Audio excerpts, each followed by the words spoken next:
How's it going, everyone, and welcome to another episode of No Excuses on VTWProductions.com and YouTube.com with your favorite show hosts, Aristel, Fenurian, and Volacel, and we're here to bring you the latest news and commentary on the video games industry for the week. But first of all, if you'd like to get involved with the show, you can do so by sending us email at noexcusesvtw@gmail.com, or you can follow us on the Twitter at noexcusesvtw, or you can join us in our Discord server, which is most easily accessed by going to vtwproductions.com and clicking on the show logo on any of our recent show posts, which will take you directly to our Discord server, where you can chat with the show hosts and the other listeners whenever they are around.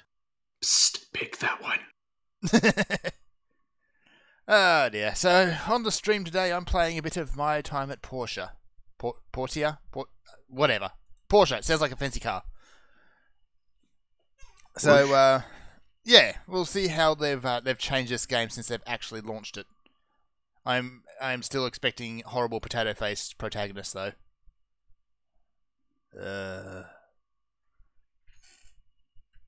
Potato face. Potato face, yeah. Or, as you can see here, the generic regular protagonist is probably about as bland as you can possibly get.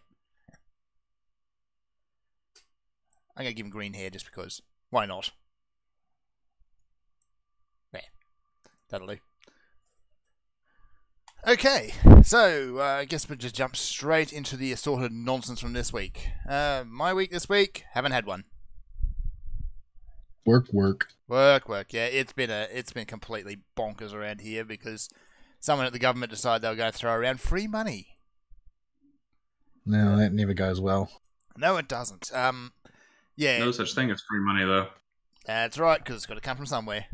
So my town actually got declared as part of the flood disaster zone because of how remote and cut off we completely got around here. Because yeah, we couldn't actually drive out, and we still cannot drive to Townsville to the east. That road doesn't exist. Are you trying to say that the state constructed bridges sometimes get washed away? No, not at all. Not at all. Yeah. Yeah. Yeah, we had a lot of rain, particularly between here and Townsville, and especially in Townsville itself. There's actually pictures around online of houses in Townsville which have got water over the roof. So, they've had a really bad time over there. You all don't do flooding by halves, do you? Nope, not at all.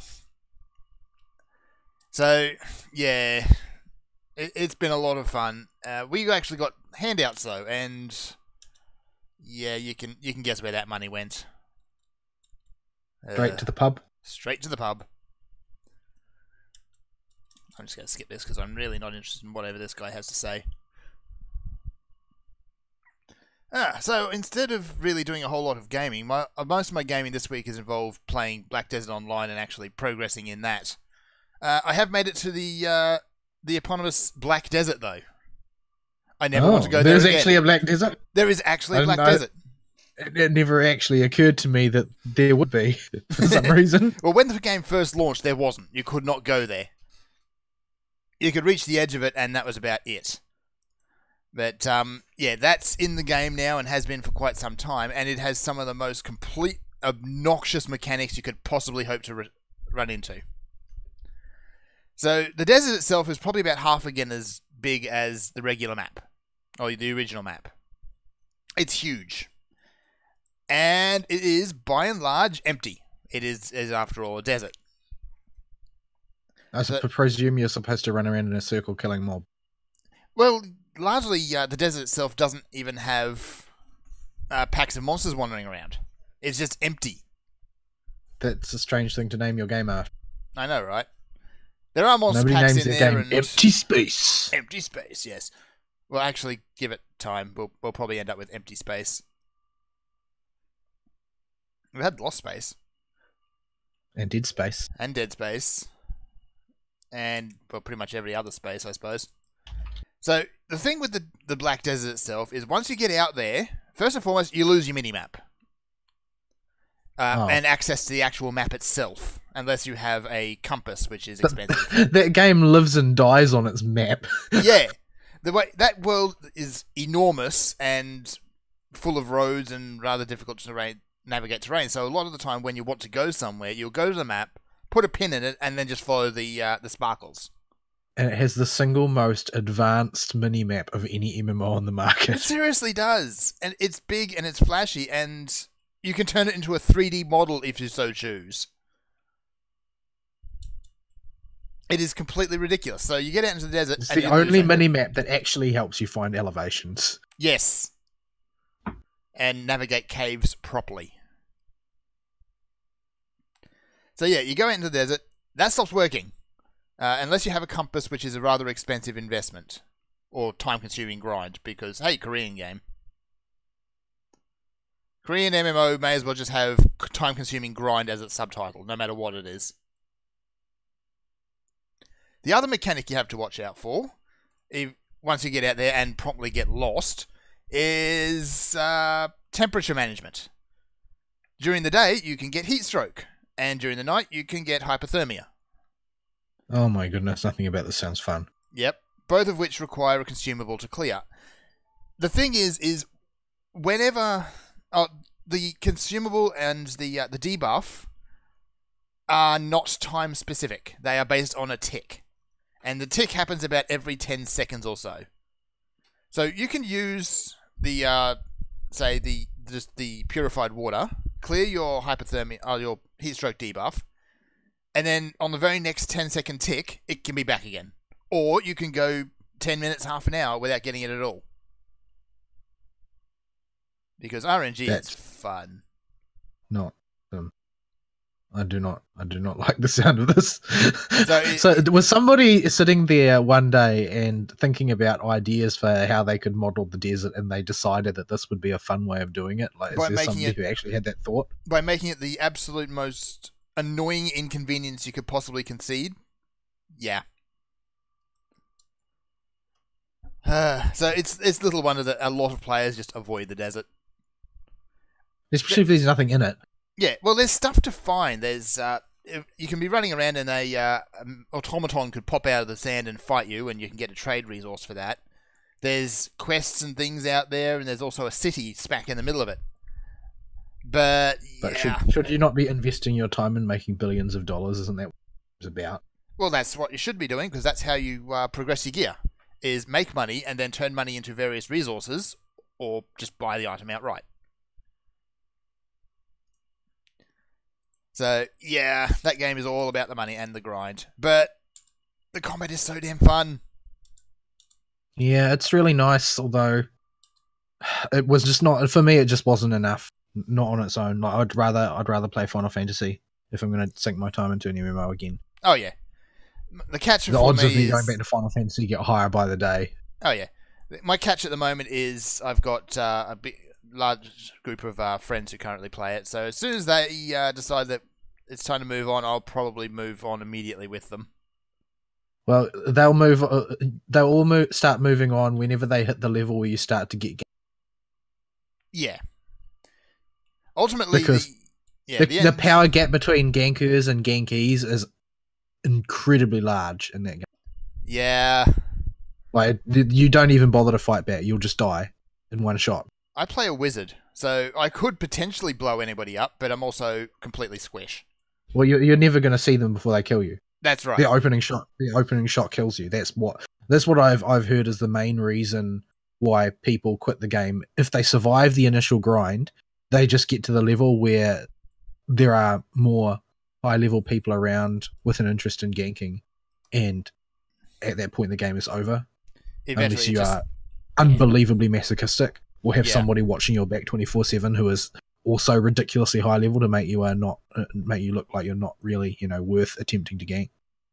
Yeah. So we'll see. I'm still going. I'm still enjoying it, but again, largely that's because of the people I'm playing it with, not so much the game itself. So instead of gaming this week, I caught up on some animes. So, finished JoJo Stardust Crusaders. It ended pretty much the way I expected it to. Had a higher body count than I expected, but whatever. What is there really more to say about it? JoJo is the meme. Everyone No, knows has watched JoJo or has no interest in watching it. So there's not a whole lot really to say about it. That said, though, I don't think I'll really bother with going back and watching the next seasons. I don't know if it's one of those ones in which there's like the odd good season embedded in there, or whether it's one that just gets uniformly worse the further along you get. I don't know. From what I can tell, the further along it goes, the more embedded in its own memory it gets. Yeah. We shall I already see. went into detail about it last week. So Yeah. So I've done that. I now can say I've watched Stardust Crusaders, which is the one that everybody bangs on about anyway. So yeah, duty fulfilled. Now leave me alone. I also managed to catch up on some Slime Time. That anime continues to be extremely good. Although, Still need to Yeah, get it's just very entertaining in general terms. incidentally, I actually stumbled across a gacha game which is having a crossover event with Slime Time at the moment. So you can get Rimuru as a hero in it. What is it called? It's called Grand Summoners. I've heard of it. Yeah. I don't know anything about it though. Well, dear. They must have some ridiculously good... Oh, wait. Never mind. It's made by Crunchyroll Games. I see where this is going. Oh, right. So, yeah, you can get Yeah, a couple they of do- the they ogres, Millen and Rimuru as They characters in do it. dump a lot of money into developing mobile stuff. They have. It's kind of Just nonsense. one of the many reasons they all ruin ones that they localize as well. Oh, It's yeah. one of the many reasons that I don't really like the idea of supporting them. Yeah. So... It's like you guys had one job and you couldn't even do that, really. They have failed at their one job. Crunchyroll, just stop being awful. Fix your damn UI. Fix your damn player. Then we'll talk. It costs money and takes time, so then And that's time they could be better spent by preaching and being annoying. Ugh. and hiring, feminists with rainbow armpit hair or whatever to make incredibly terrible knockoff shows. Why? I did not need that Yeah. mental image. You don't remember that trend from a few years back No. There's probably a good reason for that. where there was basically a big thing. Well, when I say it was a trend, I mean its feminists wanted it to look like it was a trend when it was blatantly not, because nobody's dumb enough to do that crap. But it was basically a shtick where women showed that they were empowered by refusing to shave their armpit hair and dyeing it neon colours. Because that totally makes sense and doesn't make you look like a lunatic. I know. Why would you... No. Just... No. Makes yourself look completely insane. Well done. So, anyway. That show continues to be good. It looks like it's heading towards another Feels arc, though. With Rimuru finding the kids. I'm sure there'll be a certain amount of classroom hijinks. Yeah. Turn into a teacher comedy now. Just random right turn. We've gone from city building and giant wars to teacher comedy. And astonishingly, I think the most astonishing part is that Gabiru actually ended up being sort of amusing. Yes. Like he's a lot more endearing than he was. He seems to have some sort of friendly rivalry going on with the Orc leader now, too. No, I don't think it's a friendly rivalry. I think that the only thing they're competing at is who can pay the other more compliments. Yeah, it's very silly. Very silly. So I'm glad, actually, after his gigantic stuff-up, Gabiru seems to have redeemed himself a bit. Well, he knows where he stands in the pecking order now. At the bottom. And his sycophants have become everybody's sycophants. I mean, so he knows how to share. The other anime, of course, I've been keeping up with this season, or I've actually finally caught up with, I should say, is Shield Hero. So, episode 4 of that one is It's a big one. It's a really big feels train, that one. But after that, the tone of the series does seem to lighten up a bit. Well, you can't simply push that all the time. No. You can't. It loses its effect pretty quickly if you try and do, emotional climax after emotional climax. Yeah. Naofumi had to be pulled out of his depression spiral. I'm sure Otherwise- he'll find a reason to go back in eventually, but Yeah. Well, he's still walking around and he's still being surly and generally unpleasant to a lot of people, but at least he's warmed a bit. well, the reality is what we pretty much don't see on screen anymore is the reality of him being persona non grata pretty much anywhere where there's communication with the capital. Yeah. It pops up from time to time, but yeah, he's out in the boonies most of the time now. I hope we do get an explanation for that eventually. Like, what is it about the Shield hero that makes him so reviled, regardless of what he was framed for? It seems like the Shield hero is basically born to be hated. Yeah. Like, from the moment he gets into that world, they were out to get him just because he's the Shield hero. Yeah, he's got- I also almost feel bad for the Spear hero because he's just his only real flaws are he's vain and he's dumb. Like Yes. that's pretty much it. And he has he's Hugh going. Ranklin because he's a Lancer. Well, he's a Lancer. He's going to end up basically being a horrible villain. He'll probably end up being guilty of something way out of his weight class Yeah. because And he's being yanked around basically. Yeah. He's going to be pushed into something horrible by that manipulative chick. Yeah, The and princess. the question is whether or not they try and redeem him, or whether he goes down trying to justify that he was always in the right. Yeah. Like the other two heroes, the bow and the sword, they've come around, mostly. Well, the sword one, definitely. The sword one seems like he's being pitched as a relatively straightforward character. The Mhm. bow one, I think, is a bit more of a wild card. Yeah. Like he seems like the sort of person who will go out into the wilderness and then come back as Archer from Fate Stay Night, sort of thing. With or without the edge. We shall see. No, what I basically mean is that he's going to end up coming back having seen some stuff, Yeah. sort of thing. Yeah. Because it seems like the sword guy, he just looks for a big monster and hits it with his sword until it dies. Yeah. It seems to be his training method, whereas the bow guy just dropped off the grid entirely. They even say that in universe, because here's what the sword guy's doing. He's off training. The spear guy is basically walking around pretending to help people, but he's going to make things a whole lot worse. Well, the thing is that he's probably not doing anything except following instructions. That's the thing. Yeah. I don't think he's clever enough to do anything on his. Yeah. So we shall see. I don't think he's going to be the biggest bad. No, I don't think he's going to be the biggest bad either, but he's the sort of person who ends up being the cat's paw who unlocks the Eldritch Horror or something. Yeah, and that's what I'm expecting him to do. So He's basically Gabidoo, He's- except less charming. less flamboyant. I don't know if he's necessarily less flamboyant. Yeah, he doesn't pose. He's got that going at least. I wouldn't say that for sure either. But yeah, I think it was pretty telling that he got whooped. Even though he outmasses Naofumi on stats by a staggering margin, he still got whooped. Mm. Because it seems like he can't do anything when he doesn't have somebody to give him instructions and lackeys at his beck and call. Yeah, he's been whooped twice by Naofumi. By the way, when just after Naofumi gets, let's face it, Fat Chocobo.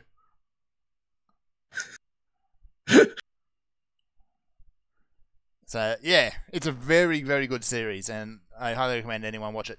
Crunchyroll has actually started putting up the dub, by the way. I think that it seems like it might be better in a book format, though. That's just the impression I get at times, because it feels like there's too much that happens off screen that we can't see, too much that happens in characters' heads, and I think that that the story feels a little bit oddly paced because of that. Like, how do I explain? I think that, for instance, it's a bit conspicuous the way Spear Hero just gets dumber and dumber and dumber as time goes on. Like, yeah. he's completely unable to see through the reality that he's just Mind's puppet, and none of his accomplishments are his own.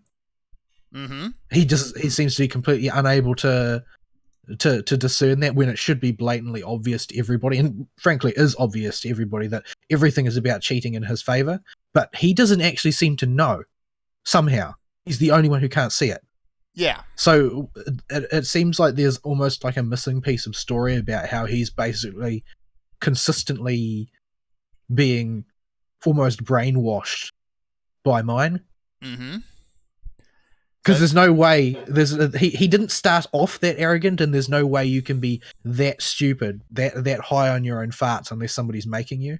Yeah. So I think there's a big chunk of story we're yet to see, particularly just relating to the dynamic between the four heroes. There's got to have been something that happened that the shield hero is reviled and the spear hero may be the favourite for the royals. We shall see. I'm also expecting that king to get a solid punch in the face. Just saying. He's certainly got one coming. It seems like the royals are divided as well, though. Yes, yeah, we saw the queen in episode 6, I think it was.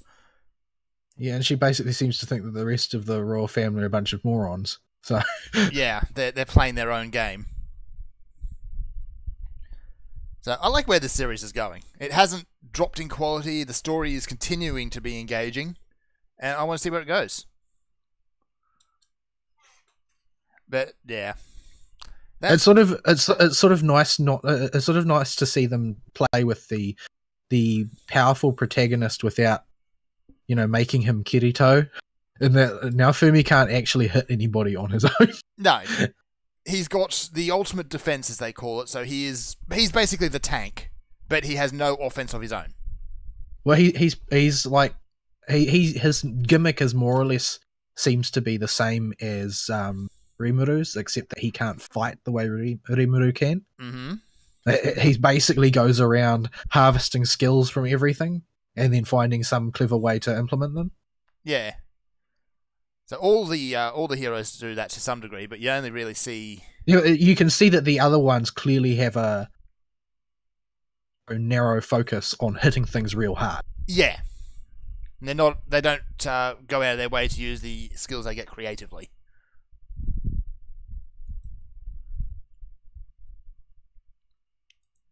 Alright. What else did I watch this week? No, that's about it.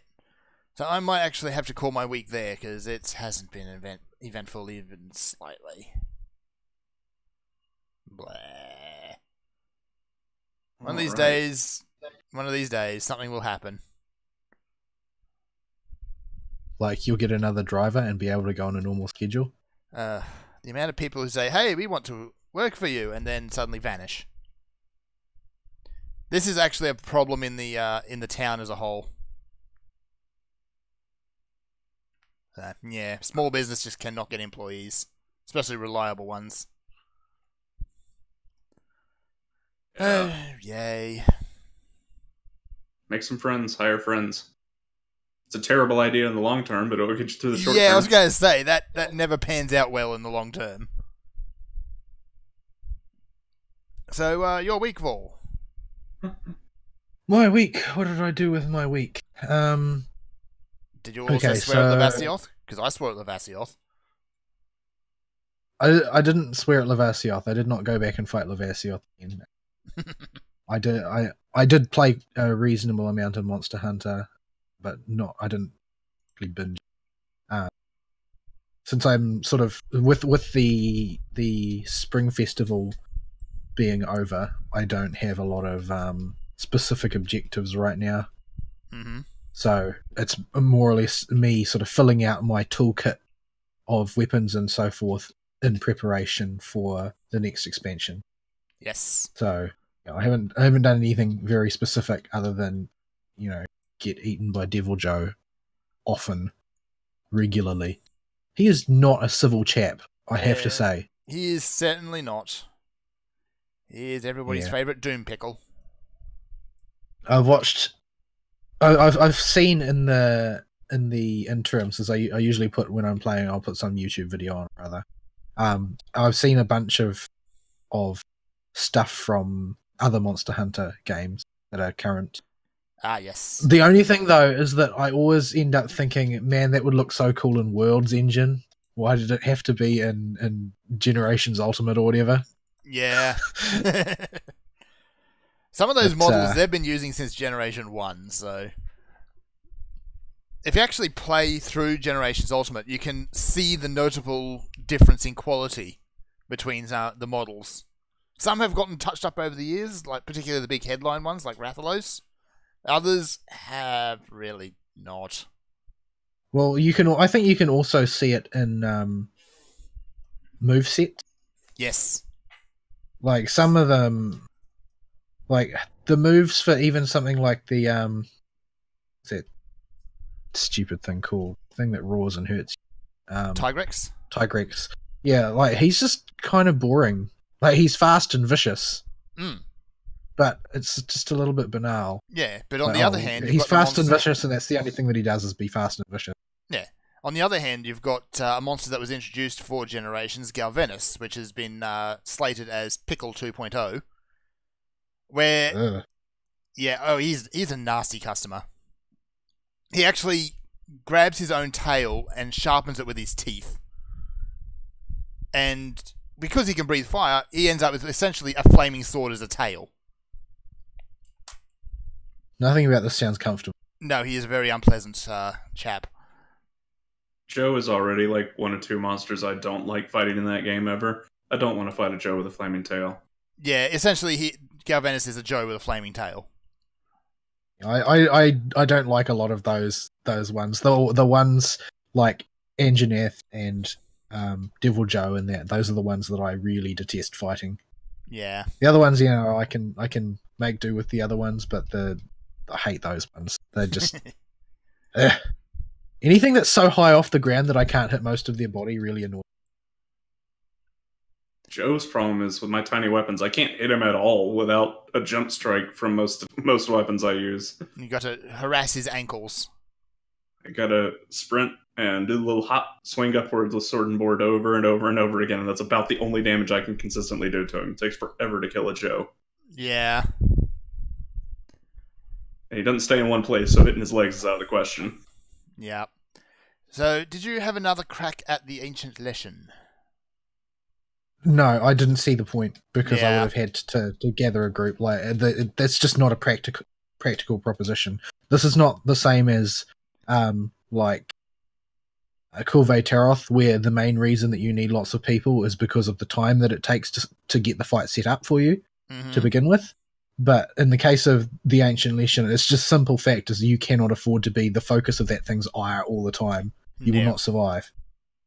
He is just too cruel. He will eat your face. Yeah, it's important to note that it's not like with high rank monsters where the high rank one is just the low rank one with different behavior and different stats. He's a totally separate creature. He's classed as a separate creature. Yes. By the game. So yeah, because he's a group fight like Extreme Behemoth. Yeah, that tells you everything you need to know right there. Oh dear. But yeah, so I'm sort of in a holding pattern with that now. There's lots of I like the process of just building weapons.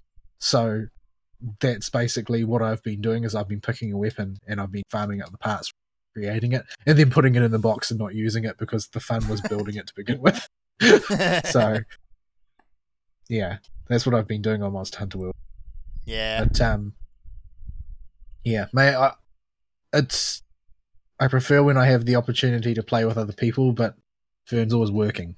Yeah. He won't play because if he starts to play, then he won't be able to stop and he'll become unhealthy. Yeah, so what else? There's new challenge quests available in FGO, and I did most of them pretty easily, but the last one, that's a bugbear. Yeah, I've seen lots of people say that Gawain was harder for them, but And then people are crazy. After a false start, I wrecked Gawain.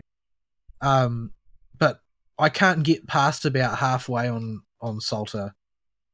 It's just I had to break out the OPS team I had and use all my command seals to knock her over. I haven't used any command seals yet because I only use them if I think that it's a surefire thing. If I do use them, I've only had a few attempts at Salter. Only 2 attempts while actually sober. But I got to about halfway. But invariably, what happens is, oh well, Salter will get a crit chain, and that'll be the end of my strategy because somebody important has died. It's just that's just always the way it goes, and I don't know how there's anything I can do about that in practical terms. And I don't have any CEs worth a damn. Like, I'm not like Fern and Ari who keep getting powerful ones. I just have trash. I've only got event stuff and trash. That's it. So I don't have any of the useful tools like Prisma Cosmos and fragments or anything like that. So I'm basically working with budget tools. I've got good servants, but my craft essences are all garbage. So I don't have any of the stuff that makes the fight easy for the people who have been able to pull out OP teams and go through. I do have a stable strategy, but the problem is that every stable strategy gets undone the second that the boss crits twice in a row. Yeah. And since stable strategies that are done with budget CEs are always long strategies, ones that take a long time to execute, that just gives the boss more opportunity to get their double crit and end everything. Like, currently the strategy that I'm using is based entirely around Jean, because it's the only way you can survive the sheer number of noble phantasms that I'll have to. But she can be, despite the fact that she's got a bajillion hit points more than any other servant, she can still be 2-shot in a single turn by the boss, no matter what I do. So, yeah, it's a rough proposition. I sort of gave up for the day after having a few goes this morning. I probably will take another go if it's still up tomorrow when I have time. It's not up for much longer. I got all the other ones relatively easy, though. I might have to settle myself with that because, I'm just unlucky. In the end, I'm just unlucky. So I have got to push a rock uphill compared to most people. So, yeah. Gacha does not like you at all. Yeah. It's not just that either. It's the RNG in the game itself. Yes. I really don't think that it speaks really well of design to lean on RNG, though. I think when you're designing a challenge quest, you should just take enemy crits out of the equation. Because there's no strategy that allows you to survive enemy crits. Unless the enemy's gimmick is crits and finding a way to work around crits as part of the challenge. Having them in there at all is just a disruptive force that requires you to try repeatedly until you get lucky, and it's something that invalidates stall strats. And considering how badly they wanted to get rid of bursty buster strats, it doesn't make sense to invalidate stall strats, since they for a long time were the dominant alternative. Yeah. And it's going to go right back to burst strats again when Skadi comes out. So it doesn't make sense from a design logic point of view as far as I'm concerned. Yeah. But I was able to chip away for 40, 50 turns and got about halfway through that enormous 3 million hit point health bar. But eventually it was just double over. I guess there's nothing I can do now because I'll just get wiped out in the next Noble Phantasm. Yeah. And that's the way of things. But yeah, this isn't a fight that Japan ever faced. This one has been designed by the American team, I think. I'm pretty sure this is the exact same fight that they had in FGO Fest for 2017. I'm pretty sure they had it. No, but it's not in the same position, so it's not the same fight. I suppose this is our first break bar fight. This was not their first break bar. So they were under different conditions when they got this fight, which makes it not the same fight. But yeah, I mean, there's lots of stuff that's super easy when you've got access to certain things. There's not. It's not easy when you don't have them. Like pretty much every challenge quest from previous events is trivialized by the existence of Merlin, for instance. When the conditions change, the fight change. Merlin that. breaks everything. And I've seen some people do some amusing things with the challenge quests, like using Kojiro solo to kill Tiamat. Because of course. Because Tiamat's just the biggest swallow. Just a Savior bigger of swallow. France. So, I like the alternative interpretation of his backstory for his Noble Phantasm in the Abridged series better than the real one. I don't know. I don't know what you people see in these things. I don't think that they're that funny. But yeah. What else did I do? I attempted to play For Honor out of curiosity. Oh, right, yes. First of all, I raged at it because it made me sign in with Ubisoft. Mm-hmm. And I don't sign in with Ubisoft, so I had no idea what my details were. And I had to try every password in the book to get in. Even though I only had any intention of playing the single player, but still I've got to sign in. That's critical. This was followed by me having to play For Honor. So yeah, it wasn't a great experience. The tutorial tells you what all of the buttons do, but it doesn't tell you how to fight, which is a big problem. Wait, what now? I don't know. I don't know what I would do instead necessarily, but it doesn't teach you how to fight. Only how to use all of the individual commands. So you know how to block. You know how to break. You know how to break a guard. You know how to tackle someone. You know how to throw someone. You know how to hit somebody. You know all that stuff, but you don't know how to sword fight. Because they're very, very sparse about explaining any of the detailed stuff, and they bring in other things later like parries and counters and that they don't explain at all. They don't even make it clear whether every character can do it or only some characters can do it. And then it turns out that some characters don't have a default stance, and you've got to activate their stances every time, and so on. A lot of stuff is just thrown at you in a hodgepodge. It seems like a game where you need somebody who knows how to play it to explain it to you before you can play it, or you're going to have to learn through the School of Hard Knock. Right. But at any rate, the tutorial was relatively simple since the enemies are all concussed, so they can't do anything except the thing that you're supposed to be learning, which doesn't really help the learning process. Nah. So you don't ever get clued in any strategies on how to actually take somebody down. You just have to react all the time until you get a feel for things. But they pull the rug out from under your feet in the single player so often that you don't really learn anything. You don't have the time. I was driven up the wall by the end of it because I finished the last tutorial. And it brought up the completion screen, which showed the stats. And then after a few seconds, it just loaded up the tutorial again. Why? And so I had to play the damn thing again because for some reason, this time when it loaded up the tutorial, the menu was locked. I couldn't bring it up, so I couldn't quit. Wow. That's just terrible design.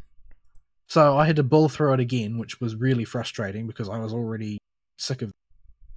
I had figured out by that point it wasn't actually teaching me anything. It was just telling me what all the buttons did. And then I started the game again. I started the game in the single player, and it brought up all the same explanations that the tutorial did, making the tutorial completely redundant. Most people unlock the replay tutorial option after you already say it in the single player, not before and have it sitting there on the menu. Maybe it's just safeguarding, because the amount of people who pick up a game like that, they don't play the tutorial and they just say, "What do I do?" I don't know. That's something that really annoys me. The starting the tutorial was not an option; it was mandatory. When you go start the single player game, and it puts you through the tutorial. And then when you start the first mission of the campaign, it's not that they put you through the tutorial again, but all the tutorial pop-ups still appear as they did previously to explain everything again. And ironically, the pacing that they appear in the single player is actually slightly better than it is in the tutorial. I feel like I would have been better off if I just hadn't done the tutorial at all. But Yeah. The game looks gorgeous. Like they've really done well with their aesthetic. The excessively colorful knights are a little bit hard to take because, you know, the medieval doesn't really signal the sorts of, like, you know, bright orange and turquoise and that sort of color schemes that No. you see slathered across everybody's armor. But well, there you have it. I started off in the Knights campaign. I presume most people would start there because it's ostensibly chapter 1. And you play as the Warden, who is sort of like your all-rounder for the Knights faction. And you play as this dude who's a Warden who are sort of like a type of knightly order who are essentially mercenaries, but they sell their service to those who need it, basically, presumably for cheaper than hiring regular mercenaries. And they had once upon a time a great reputation and so on, but the world has apparently been at peace for a long time, and everybody sucks at fighting now. So yeah, and there's a faction rising to dominance amongst the knights, which is led by this crazy Darwinist woman who basically takes an extreme Darwinian approach to everything. Right. So there's a lot of, you know, disposing of people who surrender peacefully and that sort of thing. Because that's weak. Yeah, pretty much. It's all a bit simplistic, but yeah, there's still, like, you can see in amongst everything there that there is the seeds of a good game. There's stuff that they could have used in there to make an actually good game instead of what they made, which is like somewhere between mediocre and bad. It's like, I'm not going to talk about the netcode or anything like that, but because I didn't play online, though I've heard that online community, like, I've heard that the game basically doesn't work online. Like, the mechanics just aren't suited to online play. Wow. It's all about reaction speeds, and you can play too effectively by using cheese strats to the point where the only strategies people use are cheese strats, is what I've heard in the past. Mm-hmm. So it's basically about who gets the drop on who with their cheese strat. So there's no real reason to play it online competitively. But that aside, I think that it's a system with a little bit of elaboration could have been a really good system for a single player sort of third person action RPG. Like, you could make the medieval God of War or medieval Uncharted game using this combat system, which is actually, you know, it needs a little bit of extra oomph in there, a little bit of garnishing, but it's a pretty solid core for a combat system, and not one that you've seen in any other game, generally speaking. It's largely reaction based, but there's a certain amount of strategy involved, a certain amount of watching tells, and you can turn off most of the UI stuff, which I think would make it better. Well, I didn't actually do that because I didn't have the time to get good enough to enable that, but, you know, if it had been the way of things at the start, then I probably would have adapted. But I think that it would. There's a lot about the mechanics, the combat mechanics, I think, that are salvageable, and the setting is a bit too blah. It's a bit too what's the term? Contrived. It's a bit too contrived. But the aesthetics of the setting you could use quite effectively, I think, and the assets are all gorgeous, generally speaking. There's even the core of a decent story involved, where you've got, you know, if you had stuck with one main character, the Warden, and, well, the Warden is basically a relatively nice guy for a knight. He's got his sense of duty, his sense of justice. He gets drafted into the army of a complete sociopath, but because he's an honourable knight, he's sort of stuck there under her command, and he's got to basically work at her pleasure. And he's basically confronted simultaneously with the sociopathy of his own side and the cowardice of the knights who are supposed to be protecting the people and who are not doing a very good job of it, and plus his own standpoints and ethics. So you could have built something out of that, but they didn't.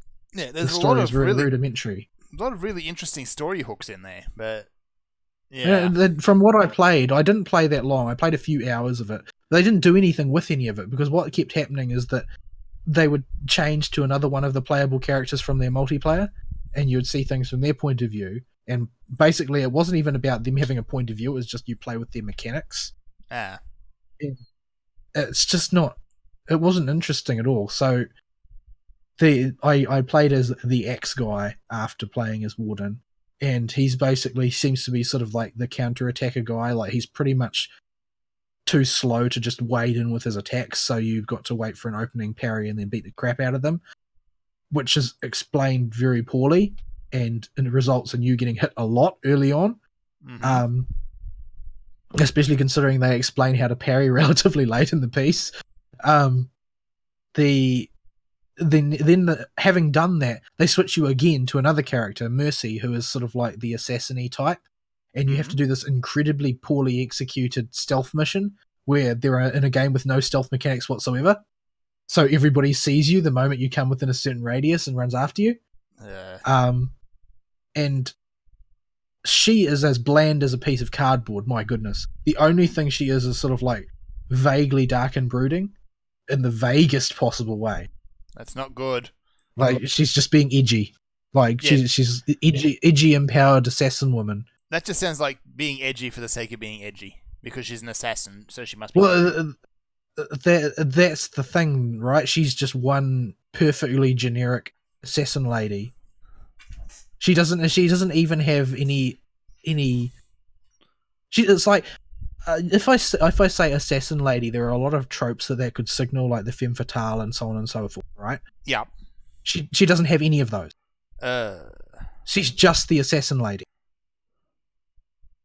It's like she doesn't even have stereotypical character trait. She doesn't have any character traits at all. Wow. So she's just completely and utterly bland. Yeah, unless there's like surprising developments further down the line or something, then no. Guess what? She has a personality after all.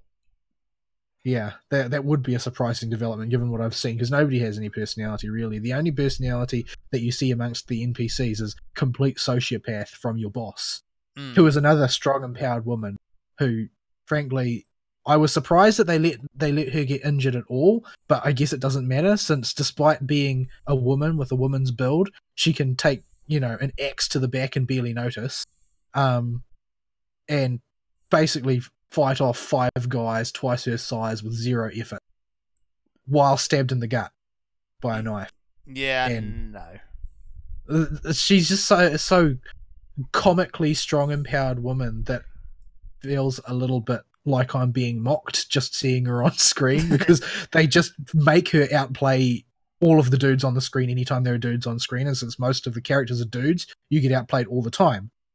So, yeah.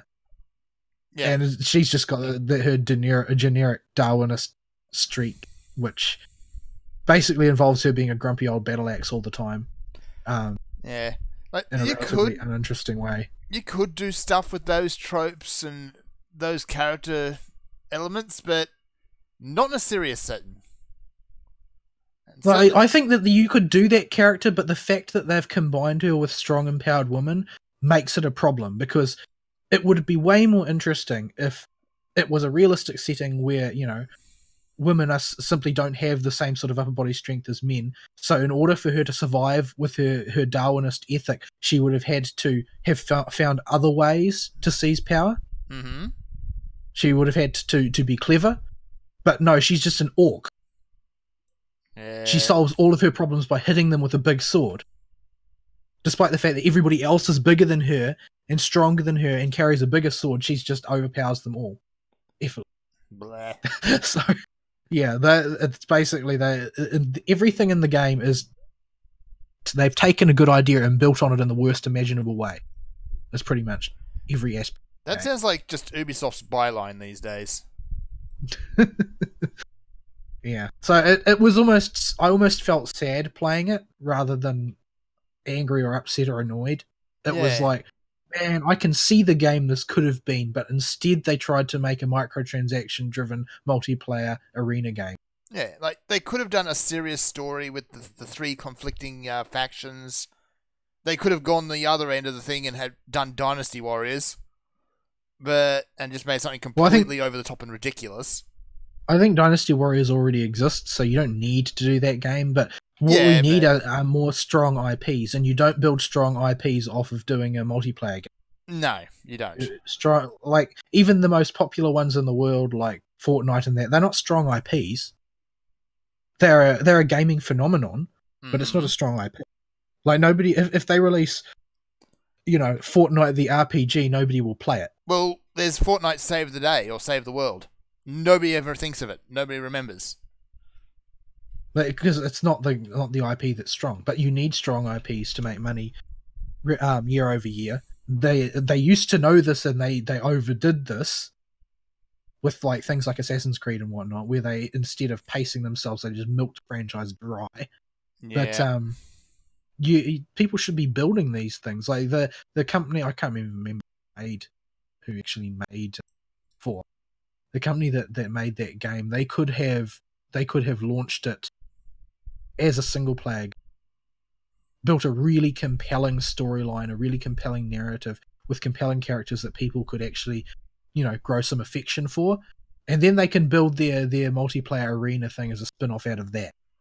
And then that will pick up all the people who like the mechanical phenomenon, plus will have loyalists to the IP. Like, you can do that, if you've got the time and money, if you've got investors who are willing to let you. So that's always the muddling influence. You never know quite whose fault things are. But Yep. yeah, there's a lot to like in there, and I find myself slightly tempted to go back to it and play some more. But the thing is, I was just disappointed the last time, so Yeah. the problem is that I can see the game it could have been, the game that it's not.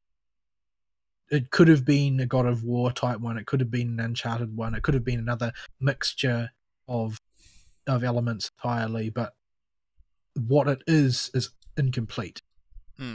It's got potential there, and they haven't finished. They don't know whether they're even aiming in the direction of their potential. But they keep expanding it, but it's expanded purely in multiplayer terms. Really, they add additional characters, which is the thing, is that there's a lot of work going in there. Like, the art assets, as I said, are gorgeous. The animations are all very good. The mechanics are interesting, although I think they need some polish.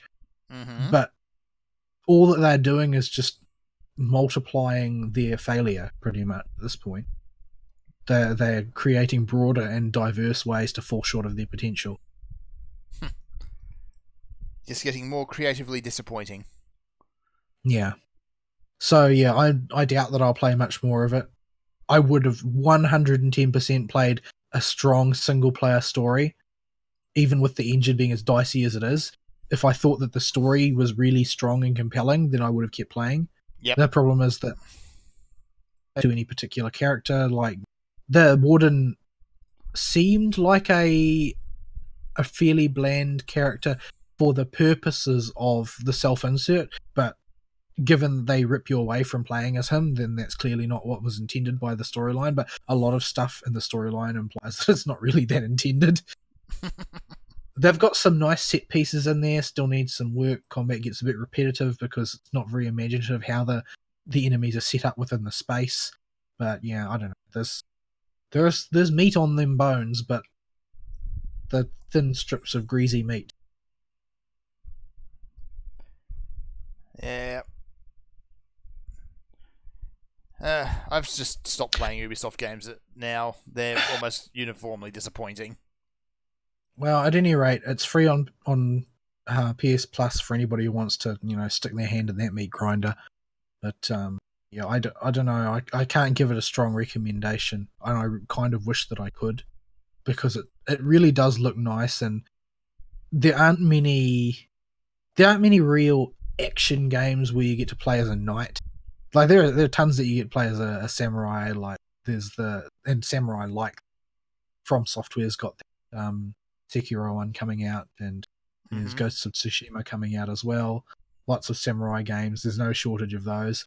If you want to play as Chinese warriors, well, there's Dynasty Warriors. You can do that all day. If you want to play as Vikings, well, basically the new God of War was that. Yep. Plus, there's the Viking games. Boy. But to actually play as a knight in combat fighting with the sort of weight that a knight has. There aren't many games for that. Like, there's only a few, like Mountain Blade and that. I haven't played Kingdom Come Deliverance. People have said good things about it, but I don't know what combat. They put a lot of effort into to designing it, though. There are plenty of pictures on Vavra's Twitter of him dressed as a knight waving a sword around when they were doing the research. But it's one of those games I'll get to that game eventually.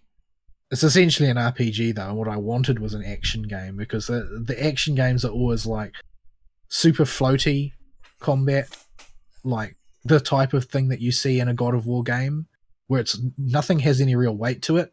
It's more about speed. Even Devil May Cry is like that to a certain extent, which is why I prefer the weapons like I can't even remember what they're called, like Beowulf and Gilgamesh, and that the ones that have real weight to each strike. I prefer that play style. But yeah, there's not a lot of action games where that's really the direction that they've gone with it. So I did enjoy the combat when I got it to click for me at times, but they kept changing things up on me. It wouldn't let me enjoy it. It just kept trying to get in my way. So yeah. Yeah. Ubisoft, stop getting in the way of people actually having fun. But that's their job. It is their job. Like, they've got a game about assassins without any assassins in it. I mean, when was the last time you actually properly assassinated someone in Assassin's Creed? The second game, I think. Yeah. After that, it might as well have been called Commando's Creed, because you just did commando things. Yeah.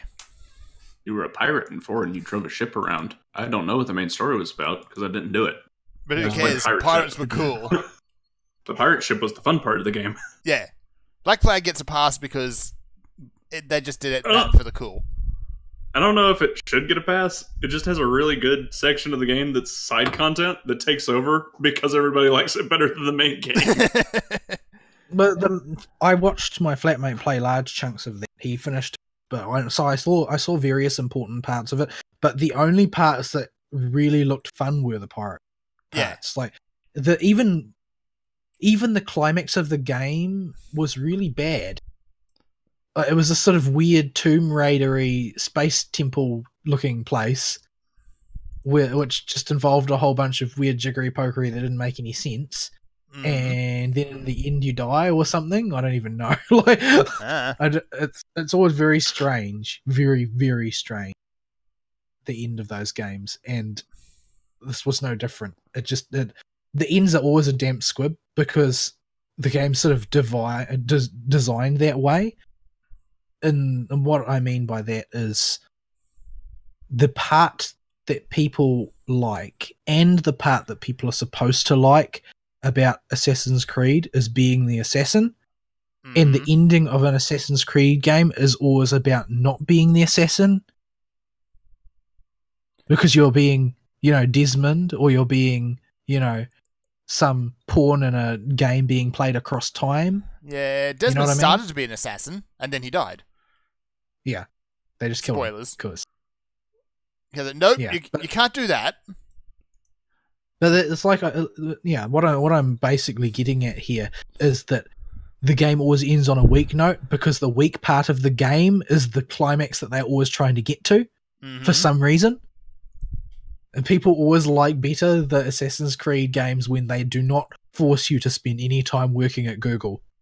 Yes. So, yeah. I think that the best execution of the blending of the two was probably the real climactic part of Assassin's Creed 2, where you basically go and have a fist fight with the Pope. Oh, yeah. Because in the end, they do the sort of M. Night Shyamalan style twist of having Ezio only be there incidentally, but the projection of the gods or whatever that Ezio has actually found is talking to Desmond, and you're the only one in the scene who knows this sort of thing. Mm-hmm. Like, that was an interesting way of spinning the end of that, but then when you keep going back to that well over and over again, it's just it doesn't work. Yeah, it loses its impact. The mystique of that game was gone by the end of the Ezio trilogy. It had been wrung out. And Yeah. the only thing people were interested in was tooling around the world that they create. Nobody wanted to. People who liked America enjoyed the America. I'm not I sure don't that's think a true anybody enjoyed statement either. that. I don't know. I've heard very conflicting things about that. Like I've heard of some people who thought that it was just the best thing ever, and some people who just think it's easily the worst in the franchise. Despite considering even that one was less buggy than at least 2 of the entries that followed. Yeah. I don't know anybody that liked Assassin's Creed 3. But yeah, people like the pirate stuff, but of course they can't learn when they're on a good thing, can they? Nope. Nope. Nope. Instead, they've got to go to Egypt and be a commando in Egypt. And Where go there is to- It no would have been so pirates. cool, but they introduced that stupid level mechanic. and then and there's the Assassin's Creed Super Woke Edition in Greece. And the one that I'm probably most offended by, because it was the setting I was most looking forward to, the Victorian London one. Mm-hmm. I was Wasn't that most just- looking forward to that, and they apparently they just plowed that one into the ground because it's barely functional. It didn't operate. Wasn't that one just buggy stagecoaches the game? Yeah, pretty much. Like the game didn't function. There was not even a case of critiquing aspects of the game. The game didn't work. Mhm. Much like the French one didn't work most of the time. I forget about the French one. I think everyone forgets about the French one.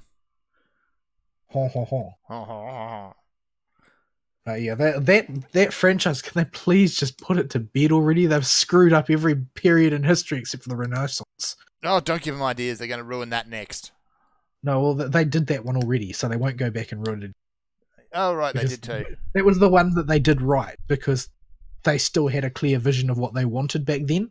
Mm-hmm. Except for the part where the Renaissance major players were all DLC. Well, and all their stories involving them. Well, not all of them.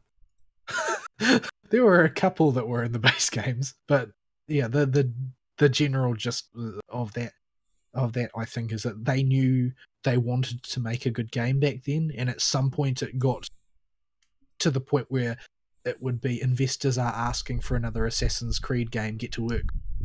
Yeah. Which part of history can you pillage this time? They're starting to pillage a whole range of them with that episodic thing too. I haven't followed any of those. I don't know how they are. Yeah. I think there's one in China, one in India, and I forget where the other one was. Right. Alright. That Assassin's Creed. That ass Creed, so much ass. Also Creed. Mostly ass. But, yeah, not so much the Creed part.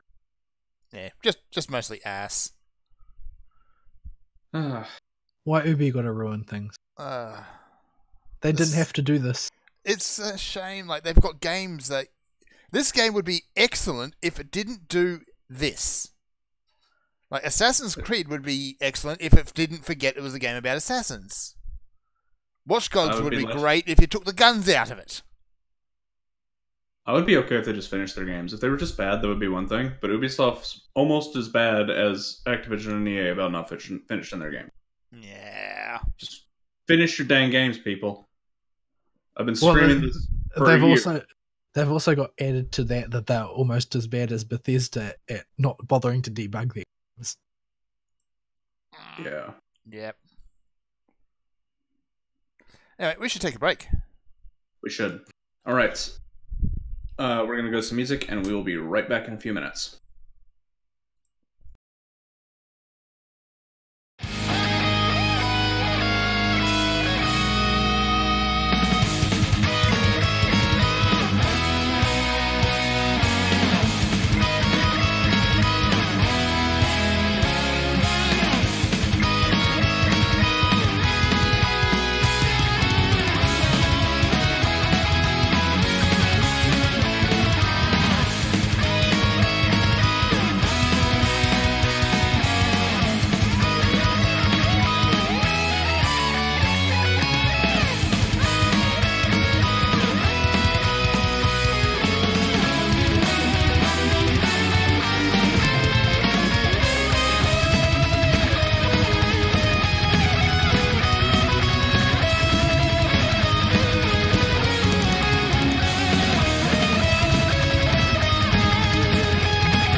And we're back. Yes, indeed. Ah. So, we were still on Balls Week, I think.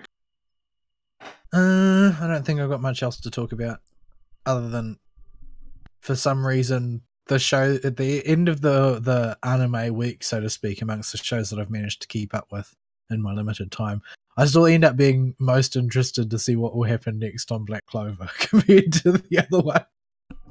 I'll admit, Blacktober, yes, indeed, has turned into something of a bit of a guilty pleasure.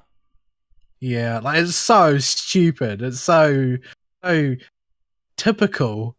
It's such a generic shonen show, but Yeah, I guess it hits all the standard shonen notes right. And there's something, I don't know. There's something calming about the long runners, the ones that just go on and on, because you know that, well, at least it will be there for me next week.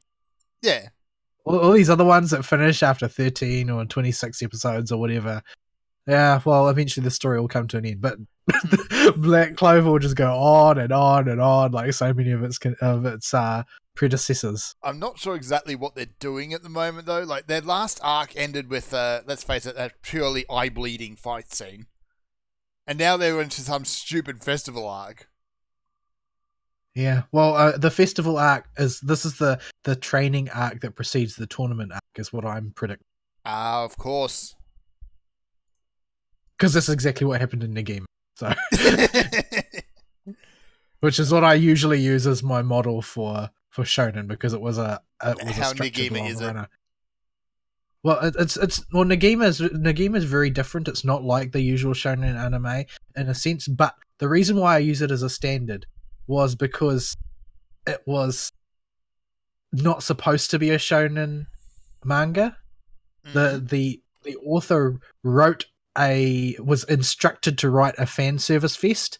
Oh, he did write a fan service fest, but what he really wanted to do was write a shonen. So he basically dressed a shonen in the fan service fest, and like it looks initially like it's just going to be Love Hina all over, but it turns into a very, very orthodox shonen in a lot of ways. So it's got lots of training arcs and multiple tournament arcs. It's a lot like Yu Yu Hakusho in the sense that sooner or later there's always going to be another tournament of sorts.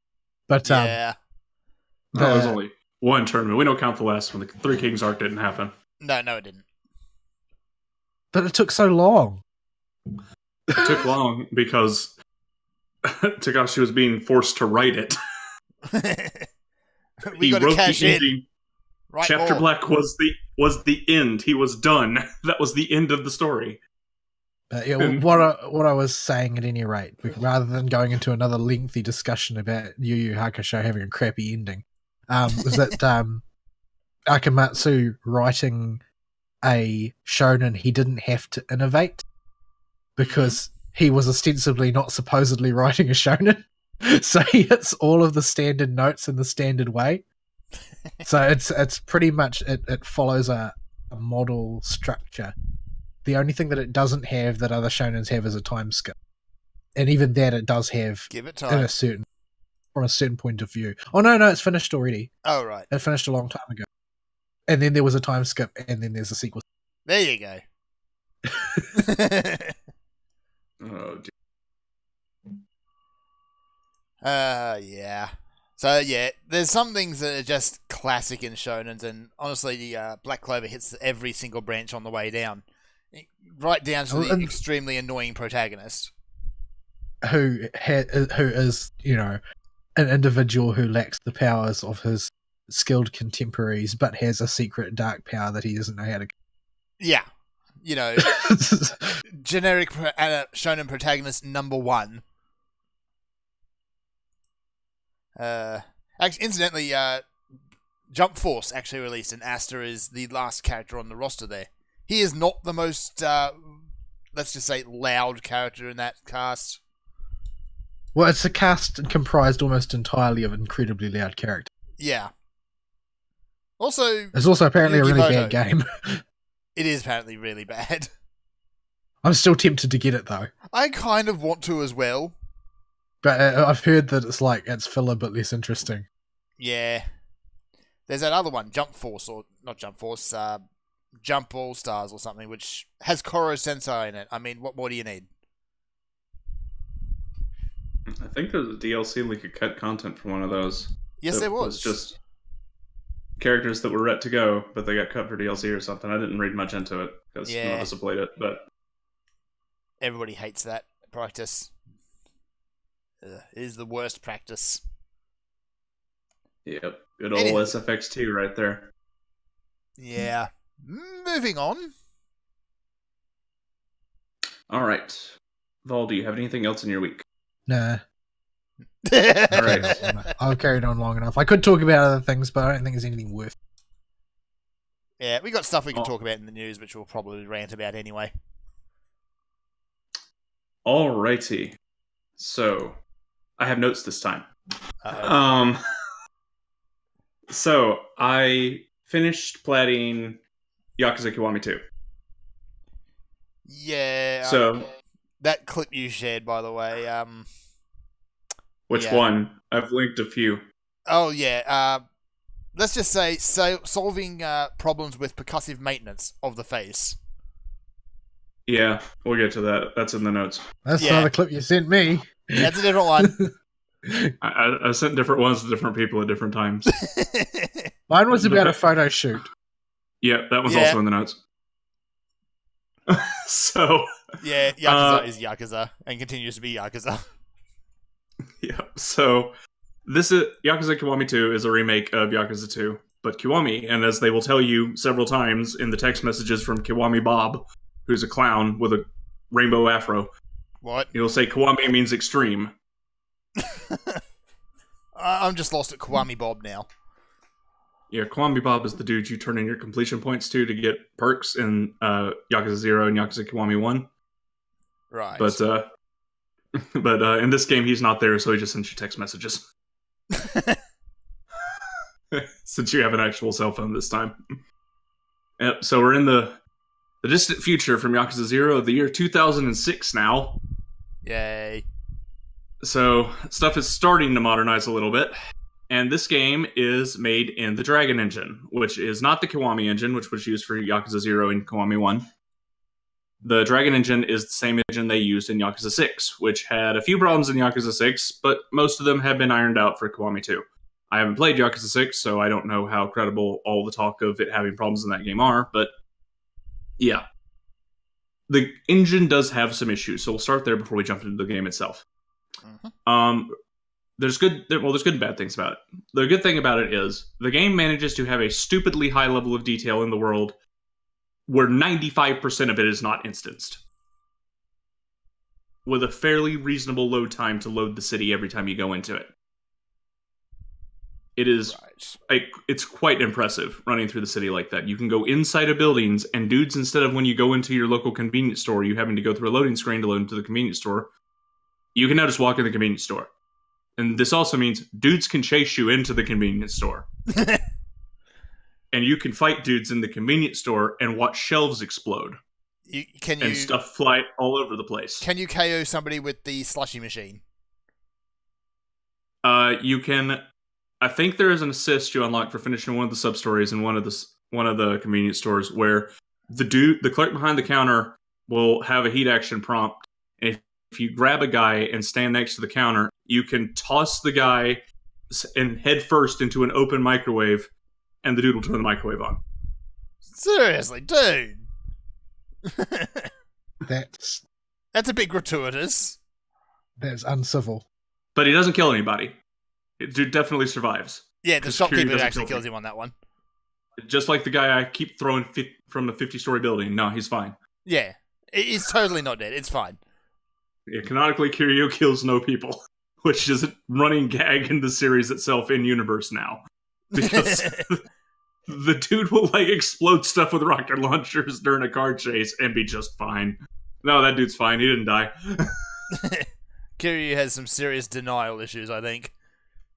Yeah.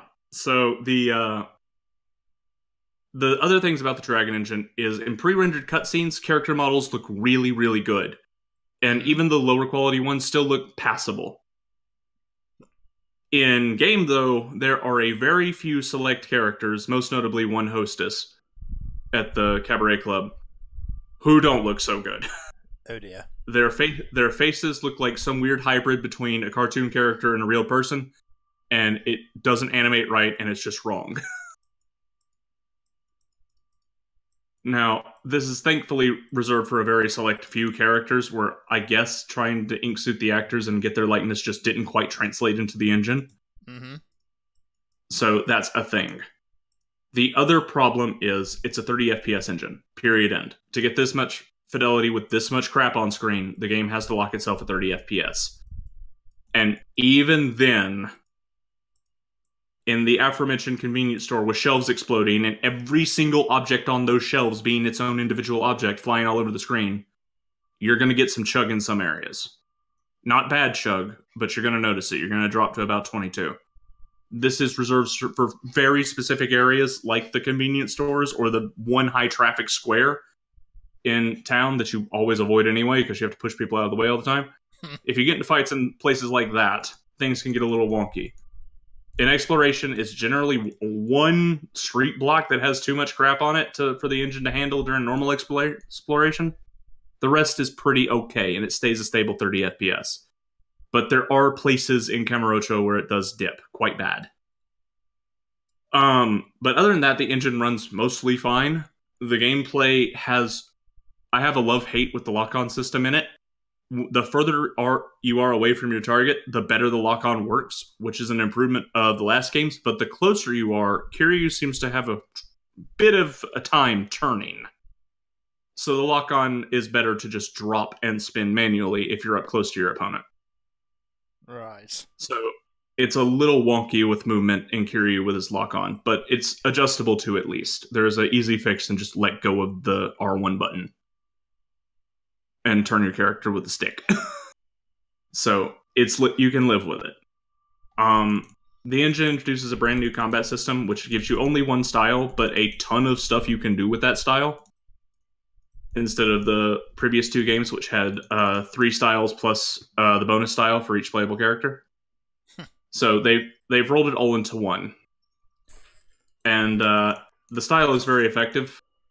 You can do pretty much anything you want with it once you start unlocking abilities. You'll have a toolbox for any situation.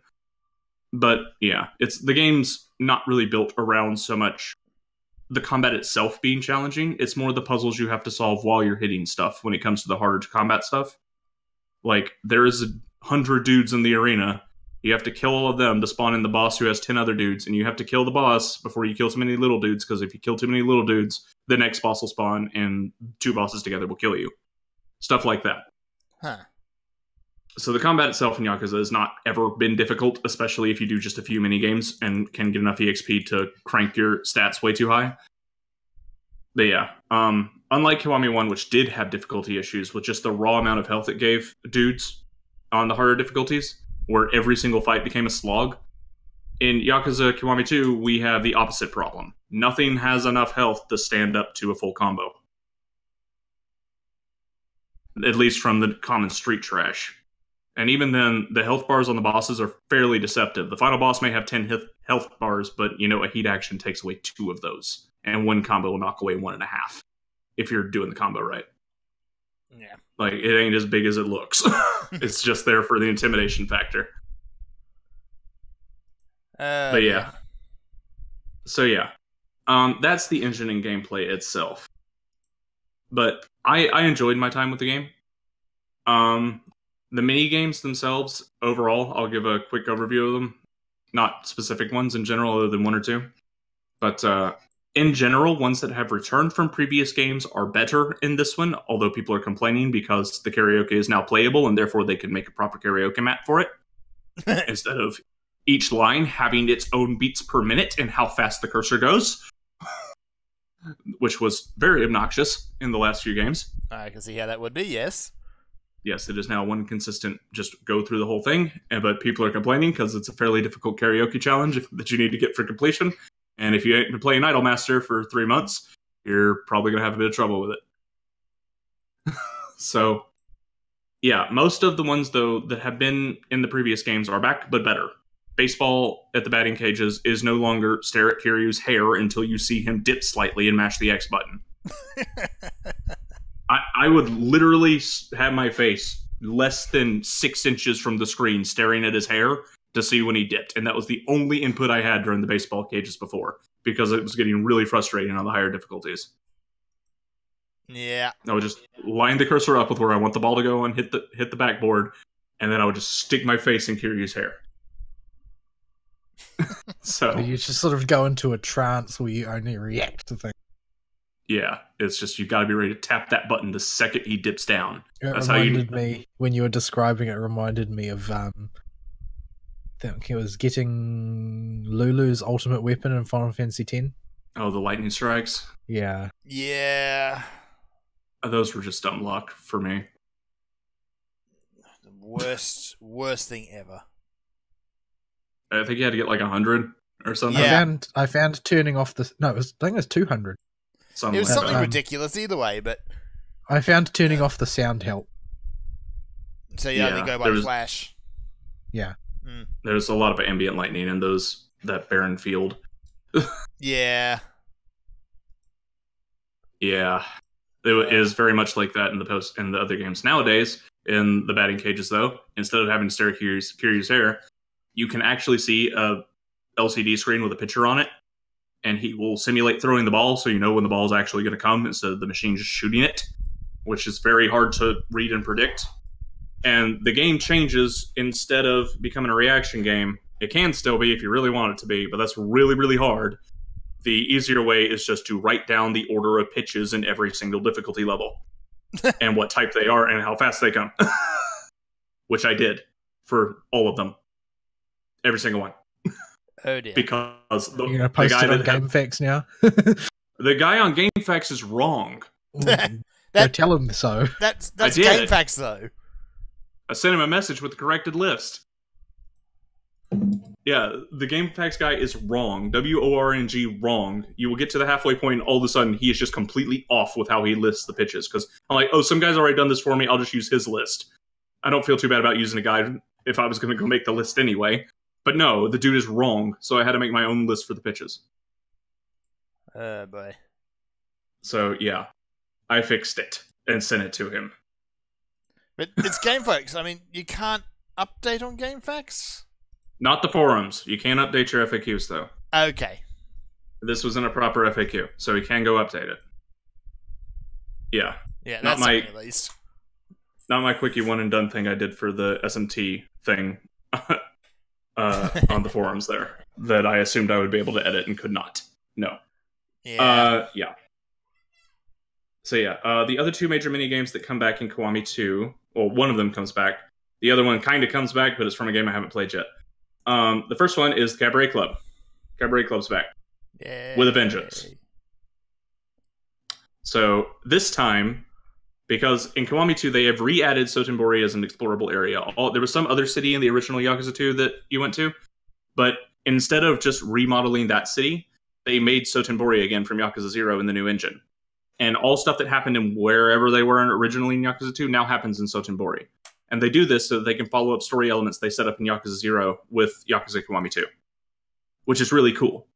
IMO, as somebody that started with 0 and does not care about the original games. I'm sure there are a lot of butthurt fans, but TBH Sotenbori's, I'd rather see the story follow-ups than have some nostalgia factor for some people that I don't know. So get at me. So in Sotenbori, you go as Kiryu this time, and about half the story takes place there in the Osaka area. And you wind up running the Cabaret Club as Kiryu this time instead of Majima.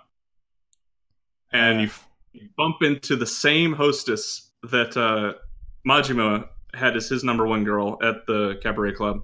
Except now she's like 40 years old, so she's a manager with glasses and runs the Cabaret Club. And they were getting a new floor manager who flaked on him at the last second. And so, just like in Yakuza 0, she grabs the first person on the street she sees and drags them into the business as the new floor manager. Because they're about to open it. They need somebody right now.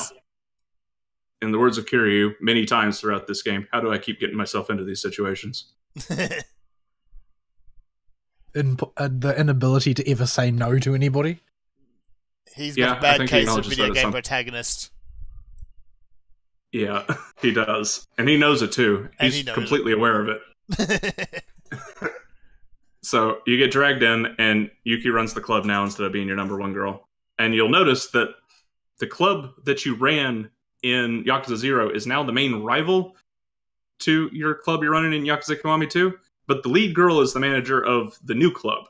So she left the old club, which is now the evil bad guys. Right. So you have to fight against your old club from Yakuza 0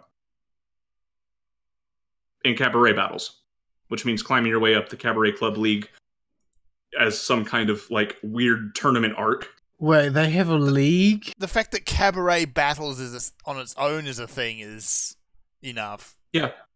You climb your way up the league, and once you challenge the top cabaret in your league, you can move up to the next league. They're girls, not Pokemon. You have to make more sales with your cabaret club and your girls than the rival club. They're totally Pokemon. You have to make more dollars in sales. And the enemies have an ability called Fever Time that they'll activate that all do different effects, like reduce the HP, which is hostess points, not hit points, of all your hostesses. Or they'll send 2 guests away immediately or something like that, or some combination of the two, or various other nasty effects. Or reduce your own Fever Time gauge, which you could pop to make yourself make a whole lot of money for a really short amount of time. They have a lot of fun making it, don't they? Probably too much. Yeah, they do. Are they sober at any point when they're doing the design document? I'm going to go out on a limb and say no. It gets better. Oh, no. At the very end, the finale of the Cabaret Club, the announcer gets replaced that they had doing it, who is giving running commentary and has this really dorky look on his face. He gets replaced by Majima. He comes back in the club, and he does. Yuki's like, I haven't seen you for 20 years, dude. Where you been? And he's like, don't worry about it. We got the grand finale. He comes up and does this dumb face where he sticks his index fingers against his cheeks with this big smile on his face, and the announcement for the final battle, completely ruining the serious back-to-back look Kiryu has against the lead girl of the old club. Isn't that Majima's role? Can turn up, ruin everything? Well, he doesn't ruin it, he makes it better. By ruining it? No, by showing up. He kicks all the corrupt dudes out who have been putting special rules and restrictions on you in the past few leagues. He's like, nah, they're done. I booted them out of the office. And this whole time, Kiryu's like, oh, so you mean that time that you cross-dressed and drugged me to a hostess club and were telling me how you used to work as a cabaret manager and used to be known as Lord of the Night here? That was all true? And Yuki just looks at him and goes, yeah? He's like, oh, no. He's got this, like, oh, no look on his face, like he doesn't know Majima as well as he thought he did, and now he's horrified. It's really funny. And what's funny is actually gets Kazuma to actually change his facial expression is enough. Yeah. And what's extra funny is the lead girl of the old club, the current rival in Kiwami 2, is what was the objective worst hostess you could have in Yakuza 0. She has gone from bottom tier bronze hostess all the way up to a platinum hostess with some of the best stats across the board. Oh dear. It's all grown up.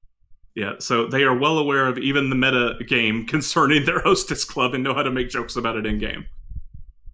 This game has a hostess club meta game. Yes. Yes, it does. So yes, that whole scenario is back with a vengeance, with Kiryu as the lead this time. Now we mentioned that the Yakuza games are rather silly.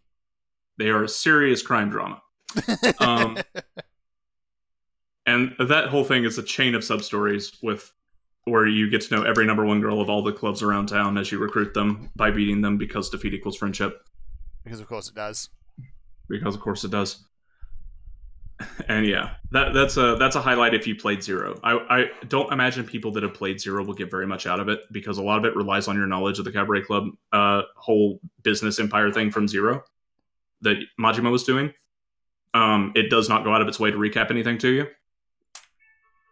So yeah, so you definitely need to have played Zero before you do that set of sub-stories to get anything out of it, though. But if you have, it's really good. It's a good follow-up to it. Let's see. The other two subquests are the one I linked to Vol that I want to talk about. For the Love of Art is a rather famous side quest in the series, where Kiryu gets roped into helping some dude with an art project that involves photo shoots, and he doesn't tell him that this is going to get published. Oh no! And the dude is this muscly man in a Speedo Because with a bald head. Yeah. And of course it breaks out into a fight. And the selling point of this sub-story is all the ridiculous poses Kiryu can make during the course of it, up to and including acting like a maid. What? Yeah. I won't spoil all of it because it's really funny for people that want to play the game. Oh, The other one is probably the most famous sub-story in all of Yakuza, Be My Baby, where Kiryu rescues a patriarch of a rival Yakuza gang, and he invites him to a club as a reward. And Kiryu's like, okay, sure, why not? He gets there, and it's a baby fetish club where everybody acts like babies. And Kiryu's like, I'm out of here. No, we're not doing this. Does he know any normal people? No, he doesn't. He starts to leave, and the patriarch gets up, and he's angry because Kiryu won't accept his gracious gift. And so you get a bunch of Yakuza in diapers coming to beat up Kiryu, and he has to punch him out before he leaves. And just the whole, oh no, look on his face he gets during the sub-story the whole time. He seems to get that look a lot. Yeah. It's really noticeable in the Dragon Engine. It wasn't as noticeable in 0 and Kiwami 1, but in Kiwami 2 you can really tell with Kiryu's face just when he's like, oh, this is bad. Why is this happening? Oh, this is bad, or oh, this is stupid? Probably a bit of both. Yep. And yeah. Yeah. Even better are all these sub-stories if you do them with the dorky glasses you can get in the post-game, which are just glasses from... I'll link the music video they're from. Y'all can dig through it to the end if you want to see the glasses. But if you go into the post-game, you can do it with dorky glasses from the ones I linked in the live show chat, and it makes everything even funnier, but also completely diffuse any serious tension built up in anything, because they're so funny. That also is a good example of one of the models that has a bit of trouble in the Dragon Engine with the girl that sings in that karaoke song. Also, Kiryu tries to rap and doesn't do a very good job. Oh dear. It's kind of funny. It's never a good sign when someone says X tries to rap. Yeah. So, yeah. The last thing about the side stuff before I finish up with the main stuff in the game. The completion requirements in this game across the board are way more reasonable than in 0 or Kiwami 1. 0 was... Playing that game was an actual masochistic feat. In Kiwami 2, it is much more reasonable for the average person to do this if they just really like the series. Most of it, at the very most, requires just dedication and time to the minigame. If you cannot do it quickly by being good at it, they give you an out by having the requirement be, like, make a certain amount of money in it. Like, if you can't play Hanafuda really well, as long as you keep playing and occasionally winning, you're going to make enough money out of it. But if you're good at it, you'll get through that completion requirement way faster. So it's stuff like that.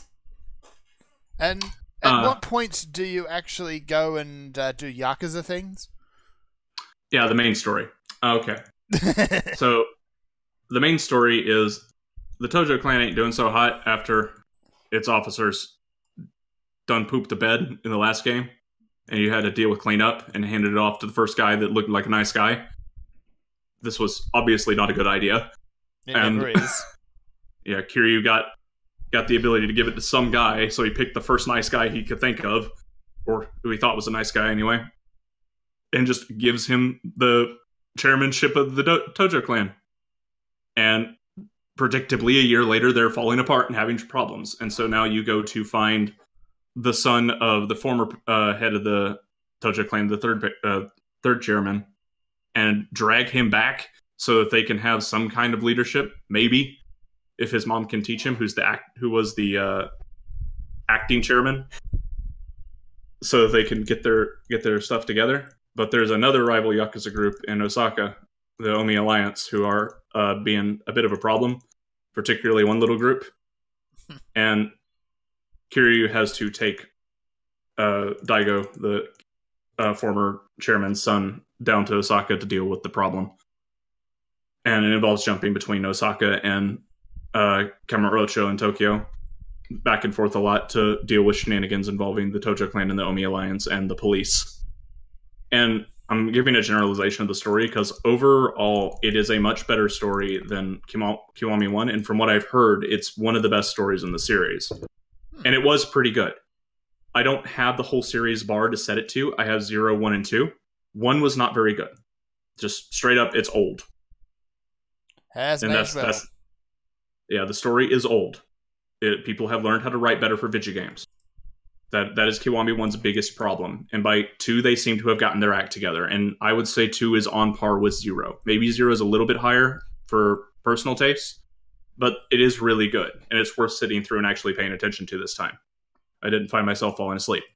And if for some reason you do want to skip Kiwami 1 and skip Yakuza 1, the game opens with Kiryu standing at the graves of everybody that died in Yakuza 1 and going, do I want to remember the events of the past year? Yes or no? And it will do this 3 or 4 times, and each time there's about a 10-minute to 15-minute cutscene describing events that happened in Yakuza 1. Well, which I thought was a really clever way of incorporating the recap. Yeah, you can say nope and totally skip it. I thought that was a really clever way of incorporating the recaps. But really, at the side of a grave, I mean, that's a little tasteless. Yeah, so that's the standard way that Japanese games do it. That's relatively common in RPG. Yeah. But yeah, I watched the recaps anyway, even though I just played Kiwami 1 just to see what they were, and they were all pretty good recaps. They'll get you through as long as you've played 0. That is Kingdom Hearts. Yeah. As long as you've got 0 for context, everything should make sense from the recaps they give if you feel like skipping Yakuza 1. Alright. No random people just wearing completely out of sequence stupid hats or anything? Yeah, no. None of that. The recap is played straight. Okay, good. Yeah. So that'll get you caught up if you didn't play Yakuza 1, and as long as you've got the context from Yakuza 0, you'll understand all the sub-story stuff, because none of the sub-stories follow up from 1, except for 1, which is incidental and doesn't really matter. And is really quick, too, and takes like all 2 minutes to do. So it's not a big deal. Most of the sub-story follow-up comes from Yakuza 0.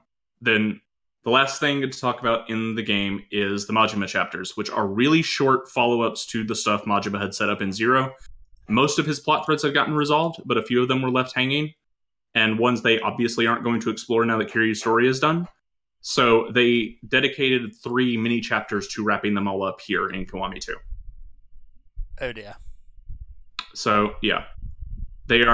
Some moments in them are hilarious, but most of the time it's actually played fairly serious for a campaign all about Majima.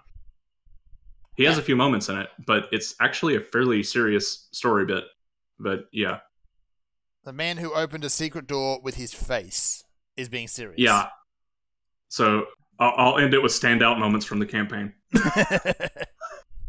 So, the first one is you figure out why the Tiger Drop, the move you can do that is your counter move, is called the Tiger Drop. Oh no. It's actually quite literal? It is very literal, in fact. About as literal as you can get. Where on earth does the tiger come from? The Chapter 12 is the most cartoony I think this series ever can manage to get. And it involves tigers.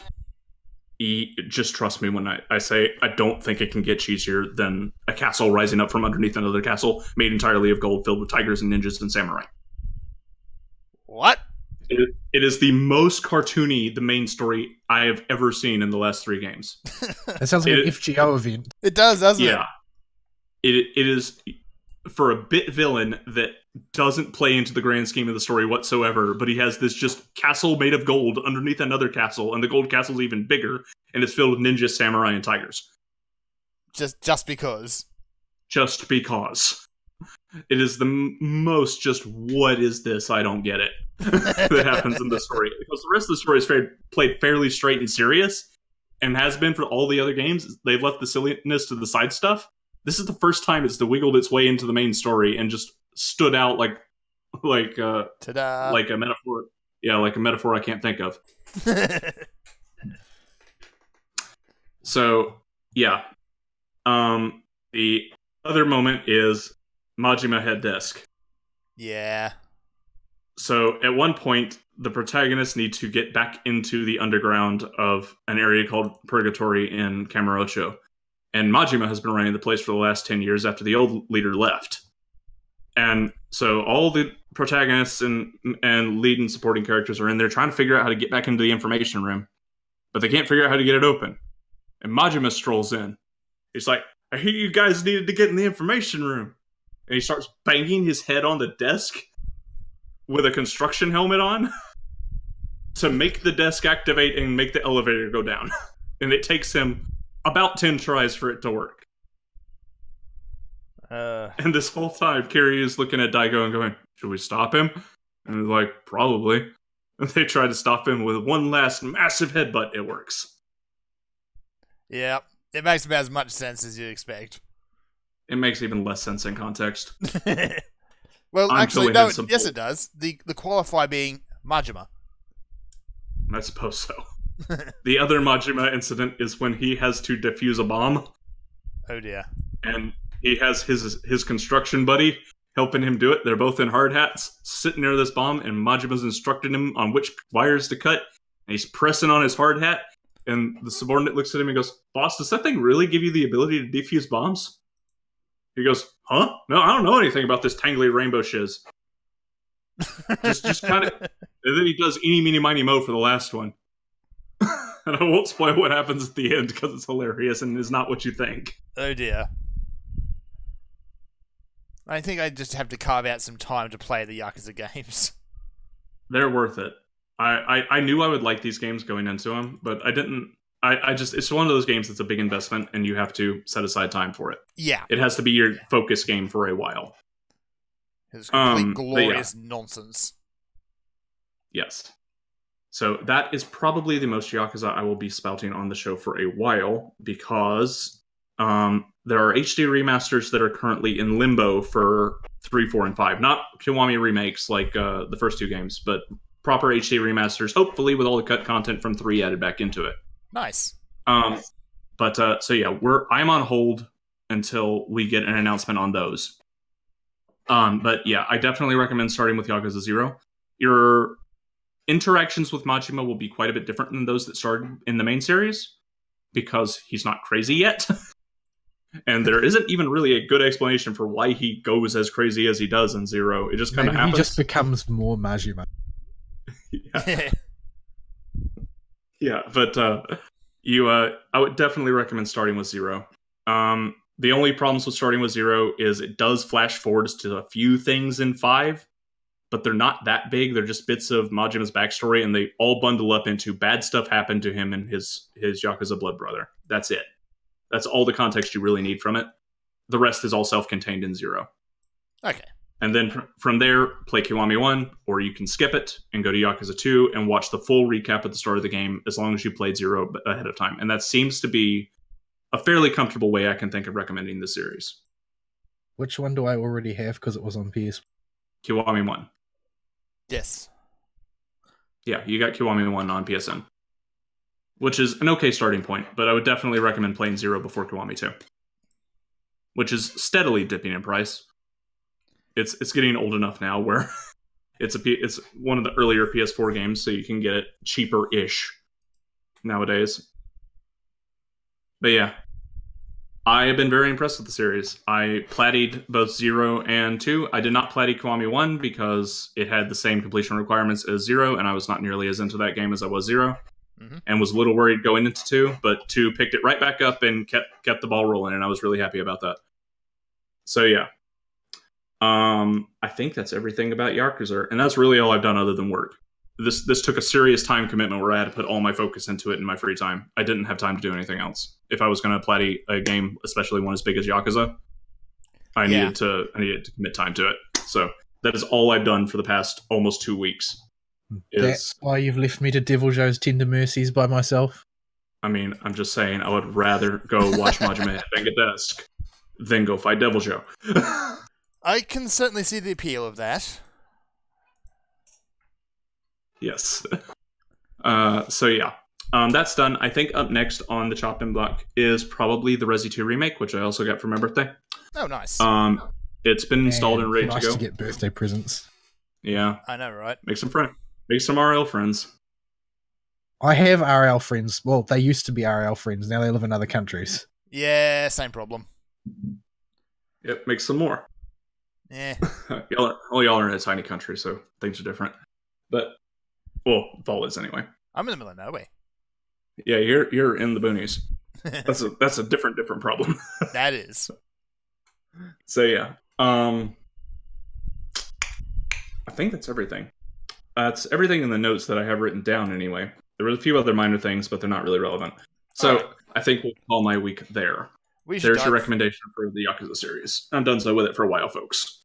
All right, we should dive into some news and see what's happened in the industry. It's gotten rather silly again. Mm-hmm. All right. So, I've been talking for a while. You want to pick one? All right. Well, let's see what we've got. The big news it's actually been kind of covering geek media the last week or so has been the whole Vic Mignogna thing. It's not really going anywhere from when we talked about it last week, though. Not really. The only thing that really has happened is that legal action has started. So with that happening, that's it. There's not going to be a whole lot more to talk about it. Do we actually know what the crux of the charges being brought are? No, not at this point. The biggest new thing we know about the incident with Vic is the reaction to him pressing legal charges from the people that stabbed him in the back. After the dude with 20 knives in his back stood back up and faced them, they're like, truce? Yeah. It's not an honest truce, though. Like, they are 100% behind everything that they've said so far, even though they know there is most of them, I think, probably know that nothing that they've said is true. Like, at this point, I'm fairly confident.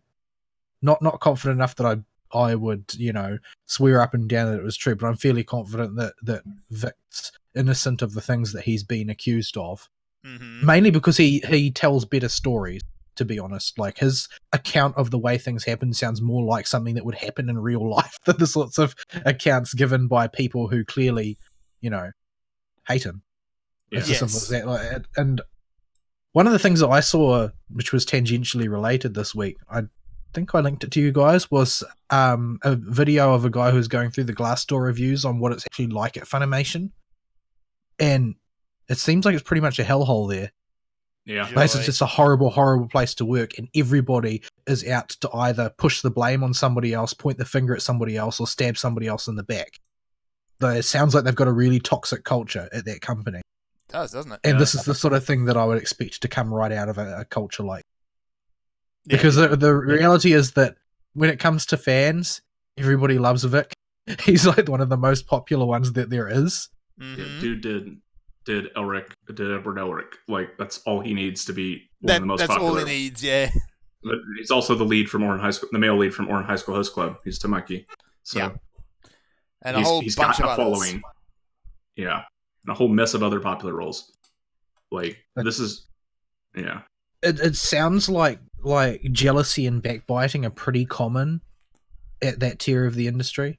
Mm-hmm. So, since everybody knows that Vic's got a pretty wacky personality, they probably just felt like this was a safe way to bring him down. Yeah. Because, you could reinterpret any number of his sort of overly friendly gestures that he often makes as, in this sort of like really, really paranoid culture, it'd be easy to just creatively reinterpret them as sexual assault. Mm-hmm. So, yeah, I'm not really surprised that it went down like this, but I would love to see one of these movements get crushed in court. I'd love it, yes. Because this call-out culture bullcrap is getting way, way out of hand, as if it wasn't already. All you need to do is say something mean about somebody on the internet, you can destroy their career and their life. We can't be having with this. It needs to be way, way too dangerous to make a false accusation for anybody to dare to make one. That's this stupid counter argument that people keep giving is that, oh, well, you can't doubt people because then if you do, then people who have real reports to make won't come out. But the thing is that people who have real complaints, they take them to the police. Yes. They don't take them to the court of public opinion. The problem That's the reality. Yeah, the people with the genuine, real complaints and issues they're being drowned out. Yeah, because of all of these people who think that they're doing some wonderful, wonderful job coming up with fake crime, which has basically been like the headline news, or it would be the headline news in the United States if any of the media wanted to admit fault on the matter right now in their own little debacle with that black guy. What's his name? Smollett? Oh, the guy who faked his own assault. Yeah. Yeah, he paid 2 extras in his show to wear Make America Great Again hats and beat the crap out of him. So they didn't even get full Make America Great Again hats. I heard they were just red hats. Yeah, well, that was the point. The Make America Great Again hats are probably like big business now. They probably cost quite a bit. So the whole thing's just an embarrassment. Yeah, like the issue is that it was the right story the media wanted to tell, so they told. Yep. And truth be damned. So, you know, the latest, you know, M. Night Shyamalan twist in that story that I heard, I think it was, I saw a rumor about it this morning that he's actually related to Kamala Harris. Okay. Who was pushing an anti-lynching bill. You know, as if there's a need for an anti-lynching bill in the United States. Isn't that already in there? I don't know what's in the anti-lynching bill, since, like, presumably lynching somebody is, you know, murder. So, yeah. Yeah, lawful execution. Yeah, you can go to jail for that for a very long time. Yeah, so like, I don't know what's in the actual bill, but at any rate, it's looking more and more like this was a coordinated scam for political ends. But yeah, this is the sort of thing that doesn't really deserve the sort of attention that it's getting, but it has to be outed that this is a real phenomenon, because when it goes on undercover, it ends up being basically an Orwellian control system. I mean, people get taken out. I expect that for every one of these stories that breaks, there are lots of people who just get brought down by them because they don't have the support base or even necessarily the personal willpower to stand up in the face of that infernal machine. Like, I mean, for every one of the Vics who is able to take their accusers to court, how many people just get crushed? Yeah. That we don't hear about. Because this is the culture now. Yeah. And it shows a lot that he's willing to take him to court. It puts a whole lot of points in his favor, because it means he probably didn't do it if he's willing to go to court about it. Well, it depends on what he's actually taking them to court for, and I don't actually. Yeah. But, I don't think that they've got the same sort of wrongful dismissal laws in the US that we have in New Zealand. So. Yeah. Yeah. So that's knock him over, Vic. I can honestly say I don't think he did a lick of what these people claim he did. Oh yeah. Yeah, what they're claiming just doesn't have the ring of truth to it. Yeah. And the real tragedy would be if there was actually one that was true. Because most of them are clearly false. Yeah. So yeah, but I think that would have created more of a debacle if that were the case already. If there was actually a real one in there standing out, because I'm confident that he's not. I'm also confident he's not a serial sexual harasser. So I think that there would have already been a schism in the ranks of his accusers if there was one real one and a whole bunch of fake ones. Yes. And it looks like the bulk of them are definitely fake, because if you don't fire blanks when you've got ammunition. No, they would have come out with evidence or anything at all. Yeah, like their evidence so far is here's this photo of a woman being kissed on the cheek by Vic, because this woman is being harassed. No, it's not even that, because her face is blurred out. But the woman in that photo actually came forward and said, I consented to this. I am absolutely overjoyed. I got a hug and a kiss from him. You don't even know that it's Photoshop. Ron. Yeah. Oh, they're So, trying to. There is I've other seen Photoshop doctored stuff. videos as well. Yes. I've seen plenty of material, and all of it has been adjusted, creatively edited or doctored, in order to indict him. And it's the thing is that even at the end of that, the worst thing that you could accuse him of really would be an awkward social faux pas. Yes. Like there's none of the evidence so called has been presented that is actually evidence of a crime. Just evidence that oh well, he placed someone in an awkward social situation. And there's That would be the worst that you could get out of it. Yeah. But yeah, the repeated assurance I have seen from his accusers is that oh, there's tons and tons of evidence. We just aren't going to give it to you because you don't deserve to see it. Yeah, Like, that doesn't sound suspect at Really? all. Yeah, the second they started trying to make the nice man with 20 knives in his back down after he stood back up because they got scared all of a sudden is pretty evident that they don't have anything. Yes. They do have Yeah, plenty that- of very embarrassing videos, though. Yeah, and then there's the him being fired by Funimation after an quote investigation unquote. Yes. Like that presumably that means that they must have evidence if an investigation actually took place, right? right? Mhm. Right? That they didn't release. More the point. Well, I these mean allegations- that's what the voice actors like what's her name? Real. No, not her. No. The other one, Machi or whatever. Oh, Yeah, Um, that one. yeah. her. What she's been saying is that she happens to know that Funimation had managed to gather tons of evidence that what was true. It's just not released because it was a private investigation.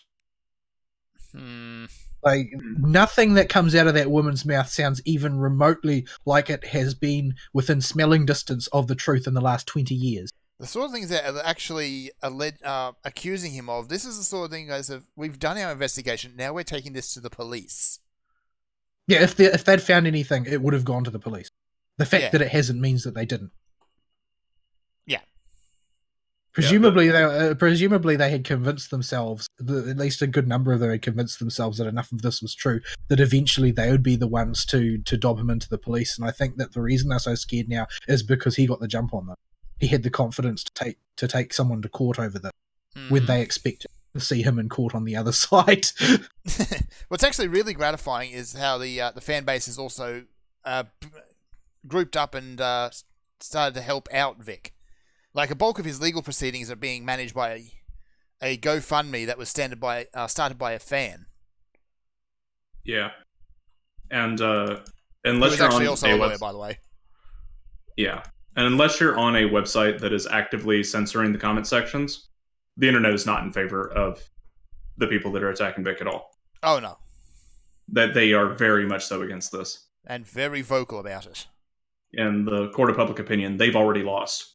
Yeah, it's not because it's not. The thing is that they didn't lose because their accusations weren't credible, and they didn't lose because people love Vic. They lost because they didn't know when to quit while they were ahead, and they said increasingly more aggressive and stupid things as time went on. Yes, Like, I just met the they- guy and they- he mounted me. For They example. lost because they couldn't control their own PR, not because Vic had good PR. Mm. Like because they are so zealous and told ever increasingly flamboyant lies. Like they're basically being hoisted on their own petard. Yeah, Yeah. we've actually started to see a few of his accusers lose work now because of it. Like everything that weebs do, they do in a more pathetic way than everybody else, and that includes false sexual assault allegations. I'm still just cringing over that come together video. Oh my goodness! That's a play taken right out of the standard Hollywood handbook. Every time Hollywood doesn't like something, they release one of those, Yeah, and It they've was- just copied it.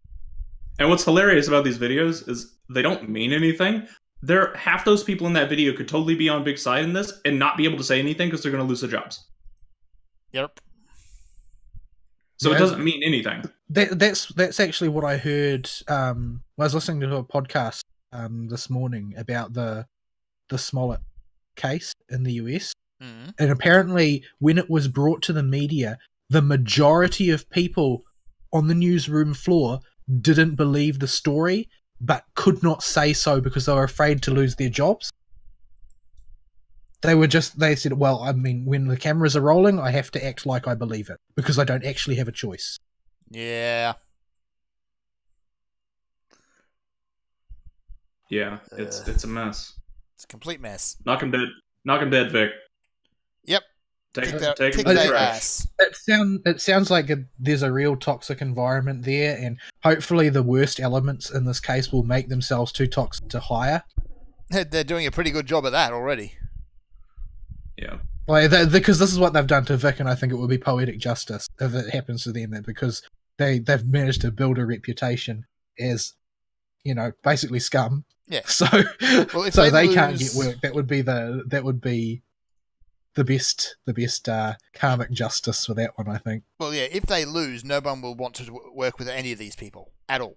Well, their collaborators, the people who are working with them on it. But I mean, the thing is that to a certain extent, the Western anime industry still has to go hat in hand to the Japanese anime industry in order to get their licenses. Yep. Because the Japanese anime industry actually does not give a toss about the Western one. It doesn't make them. It makes them a trivial amount of money. They don't care. So, yeah, they really need to make sure that they smell like a rose at all times if they want to, keep making any money. Yeah. So this is going to go badly for them, no matter what. They've mired themselves in something grotesque. The fact that this is the way to fame and success in progressive America does not necessarily make it the way to fame and success in Japan. So, yeah, they've already taken a risk. They don't realize the size of the risk taken, and if this results in a purge of corrupt talent from the industry and allows a bit more new blood in, rather than everything. The reason you see all of these the same faces over and over again is because the industry is almost irretrievably corrupt. Everything is about being a member of the right union, knowing the right people, in a lot of cases being in a relationship with or married to the right people high up in the companies that do localization, which have reimagined themselves much like Hollywood, and as is like you can't actually break into that industry anymore. It's not practical because it's like it's roughly as difficult as being a young person trying to get into Congress at this point, because the old people want the old people in charge, generally speaking, unless they need a carefully selected and controlled new person to give them better PR. So, yeah, I think that this could actually, in the end, redound to the consumer's benefit if it results in more competitive space in the industry, allowing some new people to get in. Yep. Yeah. But ultimately, it's going to come down to the outcome of Vic's court case. Yeah, no, it may be that it doesn't really amount to very much in the end, but I think that to a lot of fans, these people have soiled their reputation. Oh, they have. Yeah. People dog on the dubbing industry and how nobody watches English dubs. They can get over themselves. People watch English dubs. And Vic had a lot of fans. A lot of people liked the stuff he did. I think that you've got a bit of a strange perspective on it, though, because you keep, and I can tell because you keep bringing up Ouran High School Host Club and you keep bringing up Full Metal Alchemist. What you don't seem to be acknowledging is that those are our generation's hits. They're not the next generation. Oh, jeez, you make me feel old now. Stop it. And the thing is that they were not so corrupt back then. The dubs that people really loved back from that particular class of anime, they were not done by the same people that we're dealing with now. The people we're dealing with now are 100% ideologues who are incredibly mediocre at their work. New dubs that come out, often garbage. More often than not, absolute garbage. I don't even use them anymore, even if I pay for them, because they're unpalatable compared to the old. I think that most of the people who are still involved in the industry, a good number of them, have put their being in the industry ahead of their passion for their job. Well, yeah, that's a thing. But yeah, I was bringing those two up specifically because those are the two roles that Vic is most known for, specifically. But they're also completely irrelevant to modern anime fans. Because the reality is that most of those teeny boppers at those cons have never seen even Full Metal Alchemist. Heathens. Teeny boppers aren't people. They're not people until they're 18. I wish I was people. Alright. So yeah, best of You're luck, older than Vic, both but me and Ball. this is probably going to be the most we hear about it, except for the other side carrying on like lunatics. Well, Yeah. the thing is that they keep finding new thresholds to cross. So, When the charges get announced of what he's charging them with, we might have a bit more then. But until then, and afterwards, it'll be when the case is done. Yeah. But yeah. Alright, next. Who wants to talk about loot boxes? loot boxes. Loot boxes. In Blops 4 now. Because Activision Well- apparently doesn't learn their lessons. Or Well, years' Blops lessons. 4 is famous for exactly one thing, and that's having every monetization model on the market in the same game. Yeah, huh? They discovered they not so much that they missed one, but they put one aside until the heat cooled down. Yeah, the one that, got involved in legal systems in Europe.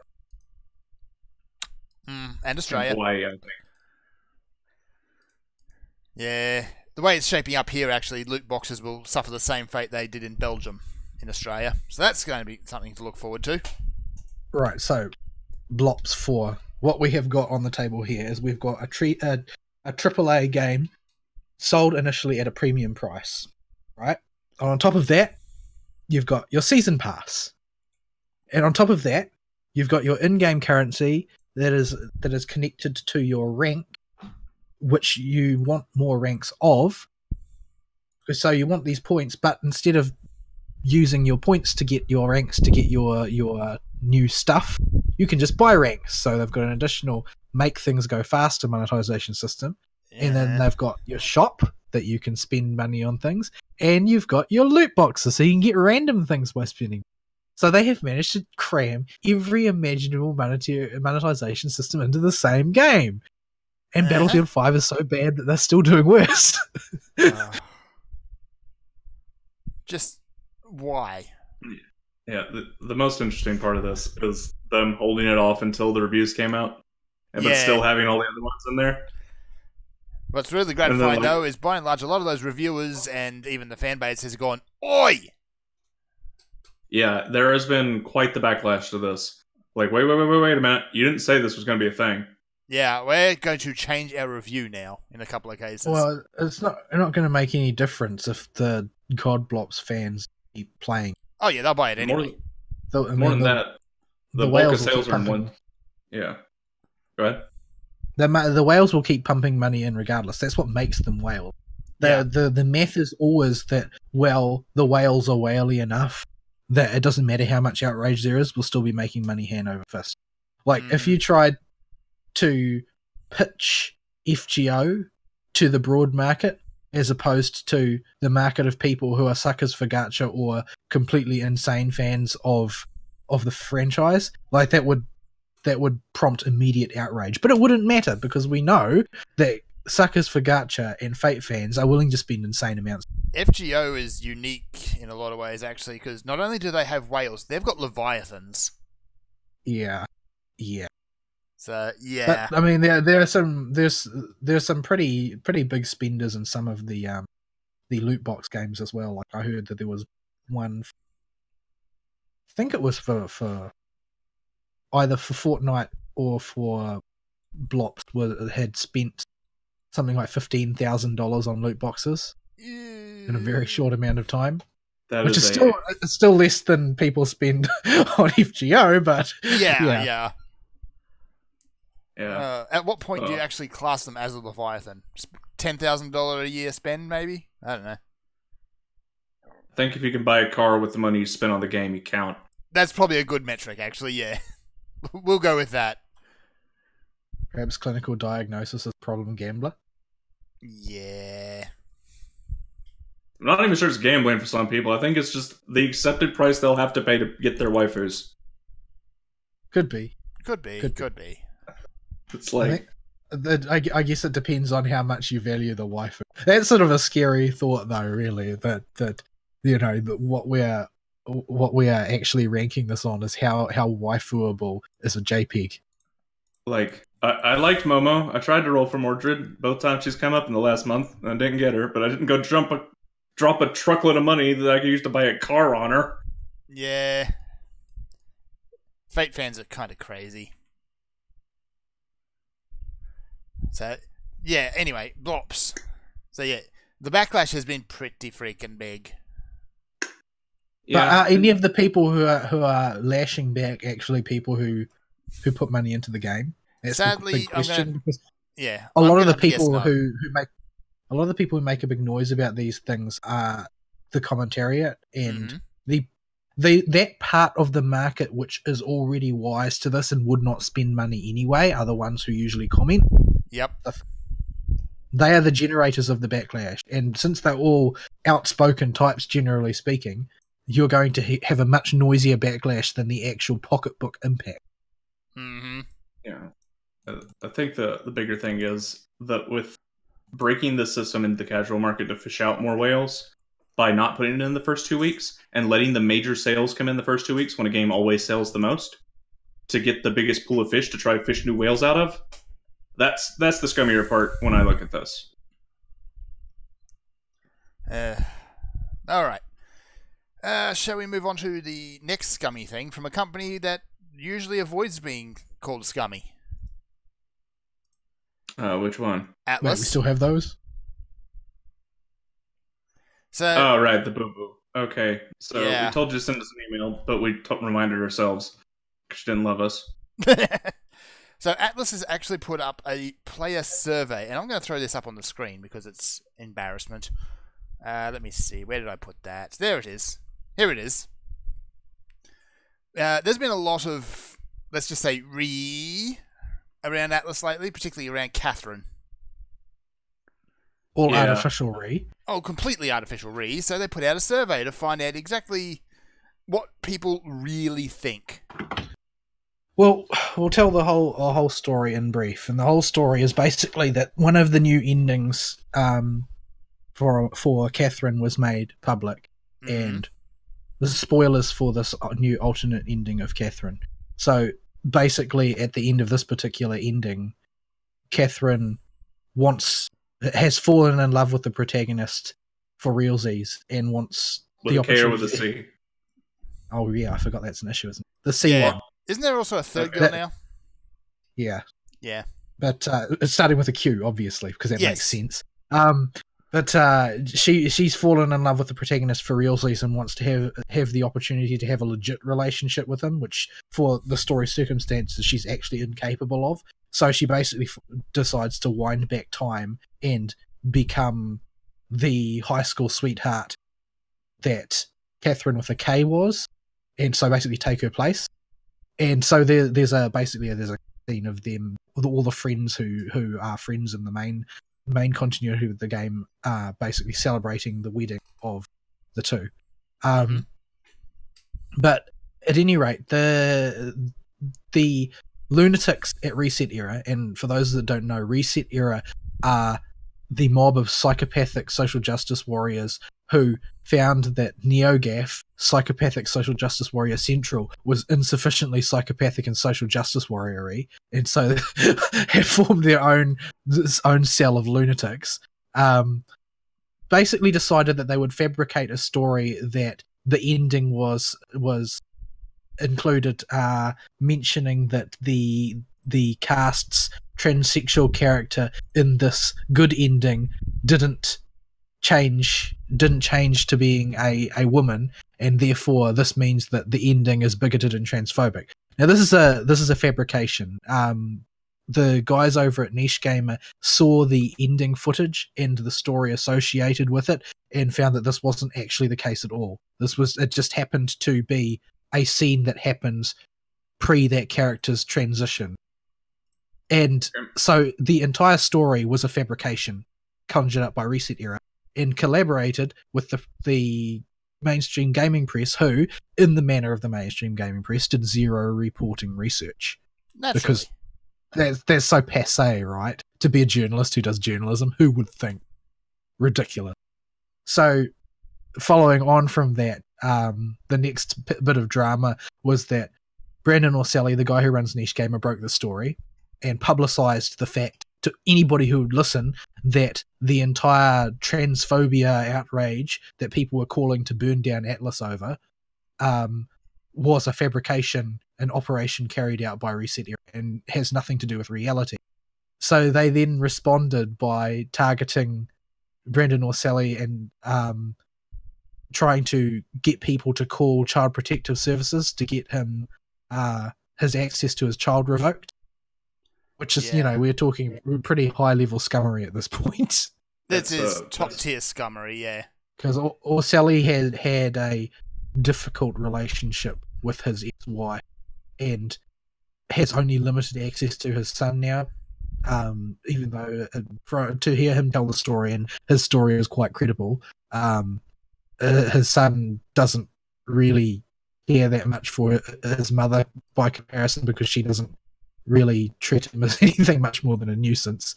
So he's been fighting very hard to get increased access to his son because his son's always so upset to leave him. So they basically saw a soft spot and decided to stick a pointy object in it. He's not scared of them though, because in fact he has continued to paint them in ever less flattering light because he knows his rights basically. And that sort of crap stirring doesn't stand up in court.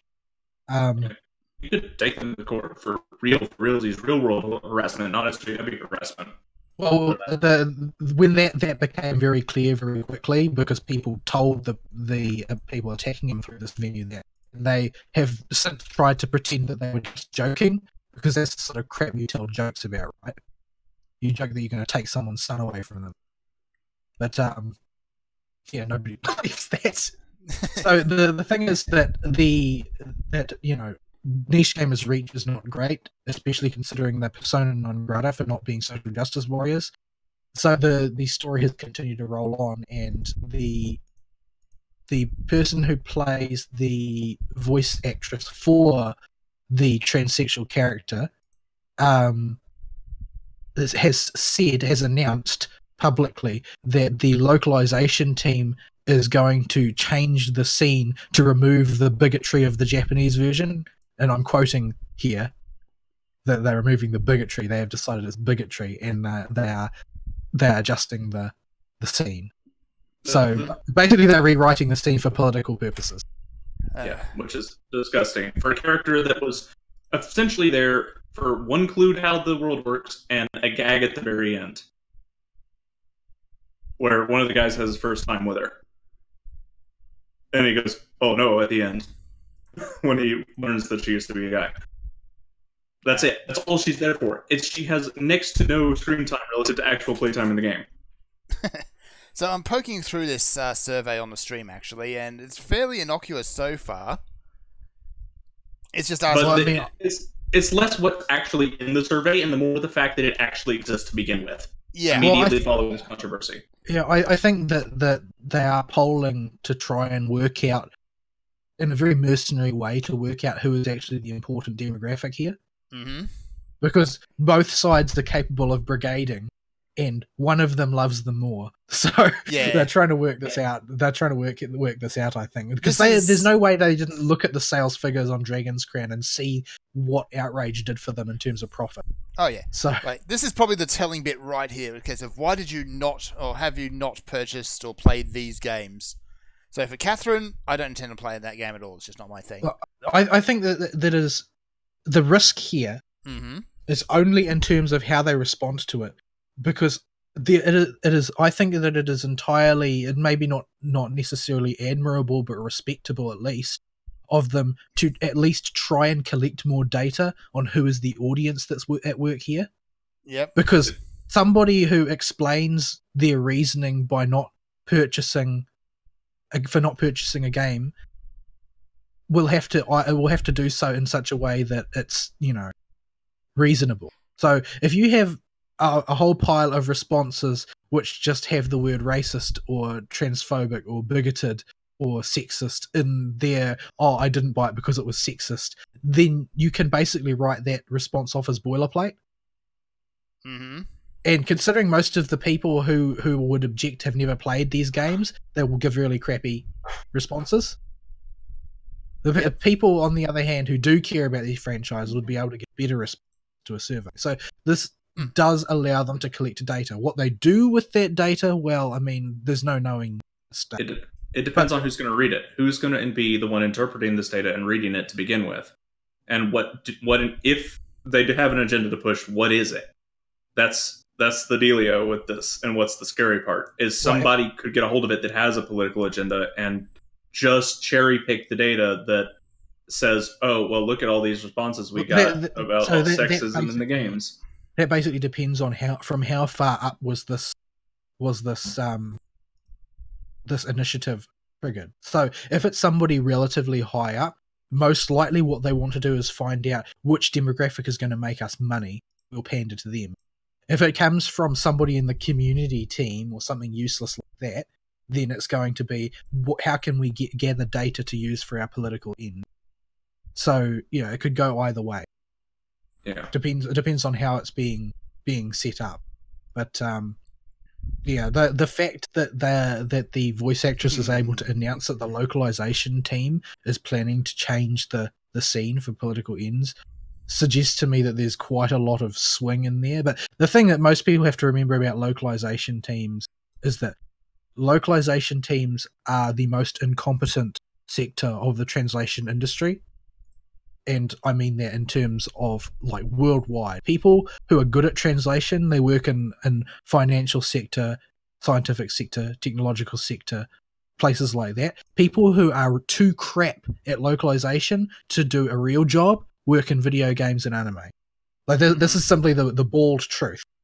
This is not a commentary on whether good people or not. This is the fact that a handful of these people are like the Blizzard employees who get exploited because they are passionate enough to be exploited, but most of them are just bad at their job, so they washed out of another industry. So there's no reason to presume that you're going to get professionalism from localization teams, and that is borne out by the fact that we've seen so many deliberately corrupt localizations in anime over the past 4 or 5 years. They are not good industry in terms of, you know, maintaining high standards of professionalism. And it's like back in the day, they were better because either somebody at the top insisted on it being good quality for the sake of the brand, or they were done by people who were sufficiently passionate enough about the original material that their passion outweighed their urge to put their own stamp on. Nowadays, it's all about putting your own. Yeah. It's localization teams don't see themselves anymore as a piece of machinery for bringing a product to a different market. They see it as their own creation, and it's a real problem. Here's another fun part of the questionnaire. Talking about influencers and social media and gaming news. They're going to be very disappointed with my responses. Yeah, everybody's checking other on Niche Gamer and writing in Niche Gamer. Yeah. There's print screens all over the comments. Yeah, like, which of the following sites you got on for gaming news? Destructoid? No. Escapist? No. Fandom? Fandom I do. And Wiki is GameFAQs? No. Informer? No. Spot? No. You get your news from Fandom? No, I get information from wikis. It's asking for news, though. Yeah, okay, It's actually been a problem for me because I don't know where to get my news anymore. Because I used to get it from ANN because at least the headlines they were unable to corrupt, and now I can't even bring myself to go to them anymore. Yeah. So I don't know where to get announcements about when licenses have been purchased and stuff like that. Yeah. I don't know what the non-corrupt outlet for that information is. So this is all the best of the top stars of the people you should never ever go to for gaming news right here. So other, please specify Niche Gamer, Tech Raptor, YouTube. That looks good. Yeah. I would go to One Angry Gamer more, but I always get the Booby Mousepad web advertisements. That's because the Booby Mousepad advertisement is always there. Completely, never not there. It's a universal constant. I'm Yeah. not even sure it's an advertisement anymore. It might just be grafted into the site. Yeah, I would use that site more, but it's just the Booby advertisement is always there, and somehow that one ad seems to sneak around my ad blocker more than any other ad. I don't know. Like, I don't think much of One Angry Gamer as a journalistic edifice, because they are as slanted as anybody else. But they're They're at an least not editorial pretending site. that they're not. Yeah. They're an editorial site, but No, they are radically slanted. They see everything through an incredibly cynical and jaundiced lens. The reality, though, is that they are presenting a point of view that nobody else bothers with. That's the thing. So things that the main sites refuse to cover, they'll cover it because it serves their agenda. But it may serve their agenda, but it's also the only place you're going to get that news. Oh dear. All right, so that's that nonsense. I wish we could just put a bow on all this and go back to playing video games, but it seems like the people that make and translate video games don't want to let us play video games. Yep. All right. It's like the most famous slogan of Gamergate was, "All I wanted was to play video games." Yeah. All right. Couple of last little nuggets before we start wrapping up. First and foremost is the legendary Reggie Fils-Aimé has retired or is retiring. Man, I have no can think of no examples of anyone who has ever accidentally pulled off such a massive PR coup as that. Oh, tell me about it. And he actually does drop the "My body is ready" line in the goodbye video, which is really he would have to. He would have to. Like that, he is definitely a man who can tell which way the wind is blowing and knows how to use it. Yes, indeed. And it's actually kind of telling. He's one of the few company directors who's going and leaving the industry on a high note instead of getting kicked out in shame. Yeah, it's because people love him. Everyone they really Reggie. do. yeah, we hate everybody. I can't really think of anything specifically we can throw at Reggie. Well, Yeah, he's genuinely he hasn't. respectful. He's never told us any lies. No. That's the thing. He's been respectful to the fan base. He's always shot fairly straight, as straight as such a corporate type can, anyway. And he's not been afraid to have fun with things. That, and he's been an actual CEO with a face. Yes.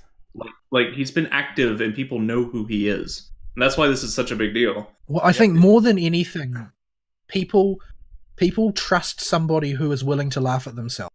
Yes. Like, ultimately, I think that's what it boils down to. It humanizes them. It does. Instead of just being some corporate entity shoggoth, he's a person. And yeah, I gotta say though, someone at Nintendo definitely has a sense of humor. There's no way that didn't help him on the resume. Yes, his successor, the new head of Nintendo America, is Greg Bowser. Now- I couldn't help but note the photograph of him that was going around, though. Wearing the Bowser shirt. No, the one where on the shelf in the background you can see a controller. Its cord has been used to tie up a pair of plushies of Mario and Luigi.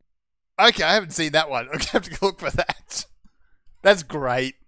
Like it's not remarked upon, but I saw a bunch of people who had zoomed in on that part of the room because it's in the background, and it's just like, oh, it's a controller cord and it's wound around Mario and Luigi.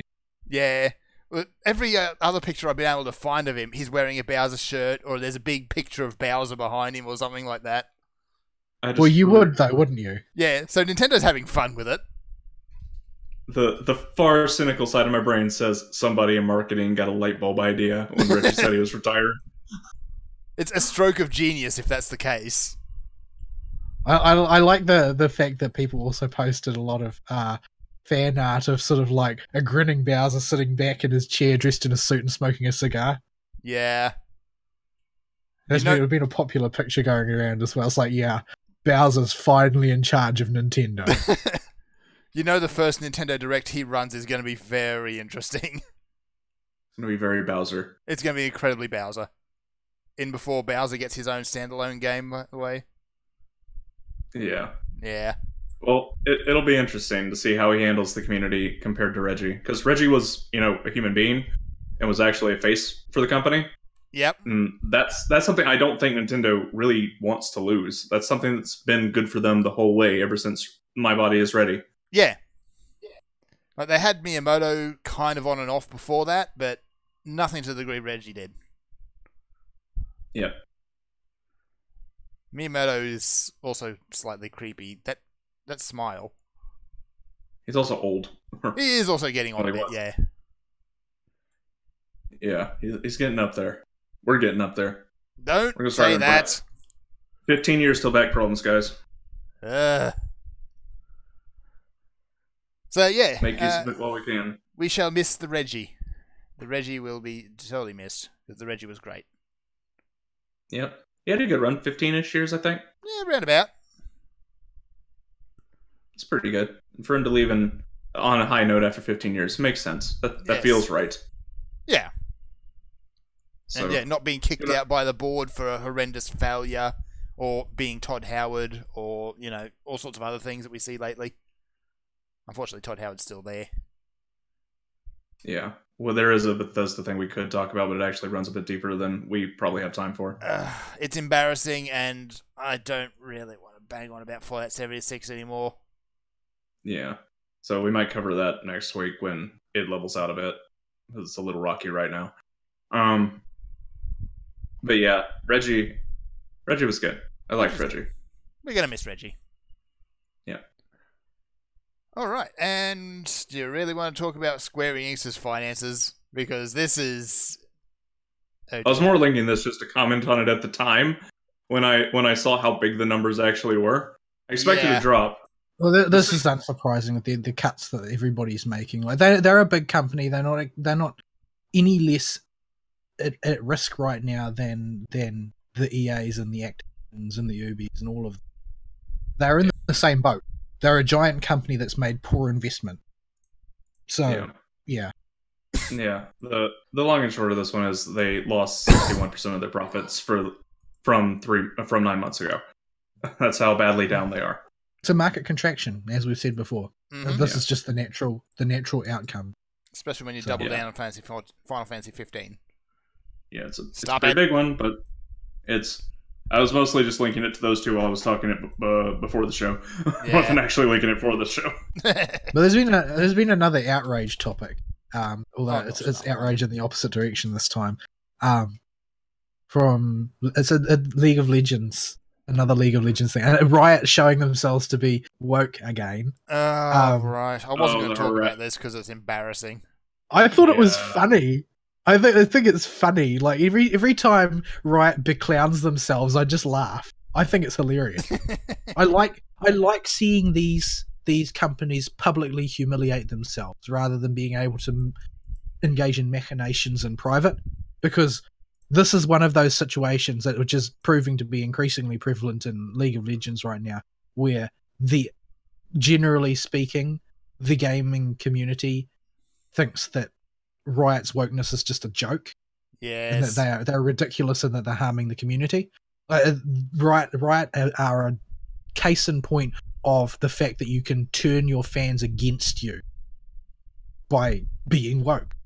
So the scenario here, basically, in short, is in the professional scene.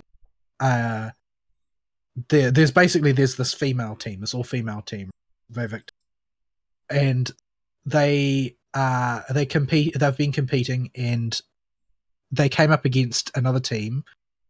I don't know if it's stylized as the capital letters ROX. I don't know if they call themselves Rocks or ROX, but it's neither here nor there. They looked at the support champions that had been used by Vayvictus in the previous matches and banned all of their supports as their ban picks.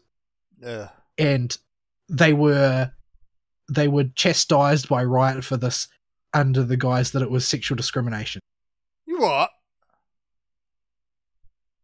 I thought that banning the heroes that your opponents are good with is like strategy. That's strategy number is there one. Is there something I don't know about pro level League of Legends? Are you not supposed to ban the champions that your opponents are good with? Or champions you don't want to come up against at the very least? In the time I was playing the game, the bans were some of the most hyped moments to see who would get to still play the champions they were good with if you were watching it live. Well, yeah, a specific ban could shape the entire game to come. Yeah, like if What's His Nuts who was a douchebag that didn't get his Needly, then he was in trouble. But if he did, you knew he was going to go ham in the match, and it would be fun to watch. He was a douchebag, though. Hot Shot or something was his name. Yeah, so as far as I'm aware, all that they did was they banned all of the supports that had been used in the previous matches by their opponents. So standard that seems perfectly reasonable. So they ended up having to enter the match without a support that they knew how to play at a pro league. I don't know what the outcome of the match is, and frankly, I don't care because the story is that the story is that Riot decided that this was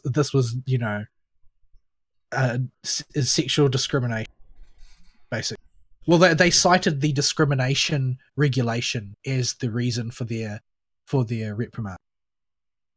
So, yeah, and the only thing, and it was discrimination on the basis of things like race, skin color, ethnic background. So unless they thought that it was racism, the logical conclusion is they thought it was sexism. But that wasn't the last warning issued. There was another one where Vega Squadron was losing against Vayvictus, and they didn't end the match. Okay. And when they were, because the thing is, they were fighting. They continued to play against them because they were drubbing. They were drubbing Vayvic. Vega Squadron was drubbing Vayvic. They were up 52 kills to 2. Yeesh. At the surrender point, apparently. Right. And they didn't end the match to surrender. They went on for another 11 minutes and took the victory the conventional way. And they were reprimanded for this, for disrespecting their opponents. It was unsportsmanship-like, and they were told they would suffer a penalty if they did it again. Yeah.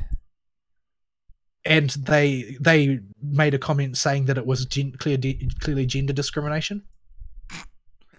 The unsportsmanlike bit I could see. The other, I think I don't believe in that, to be quite blunt. Yeah, it's a bit. But yeah, I can see where they're coming from. I would be if I was forced to play when I was clearly getting wrecked for another 11 minutes. I would be annoyed, but I would do it because that is the penalty for losing. Yes, as far as I'm concerned. So I would not have a problem with that. I would be upset in the sense of, oh man, I've got to endure the humiliation I have brought upon myself a bit longer. But I would still see it as the humiliation I brought upon myself. Yeah. But I don't think that this is worthy of any kind of infraction whatsoever. No. And the fact that they're doing this, and they're constantly doing this to protect the female team in the league, who, from all accounts, is a complete joke. I mean, it's just them being woke again, and the fact is that none of the community think that Riot is being a straight shooter here. They think that Riot is just trying to protect the only all-girls team, even if they're incompetent. I'd be really offended if I was on that team. It's the bigotry of low expectations, right? Yeah. So yeah.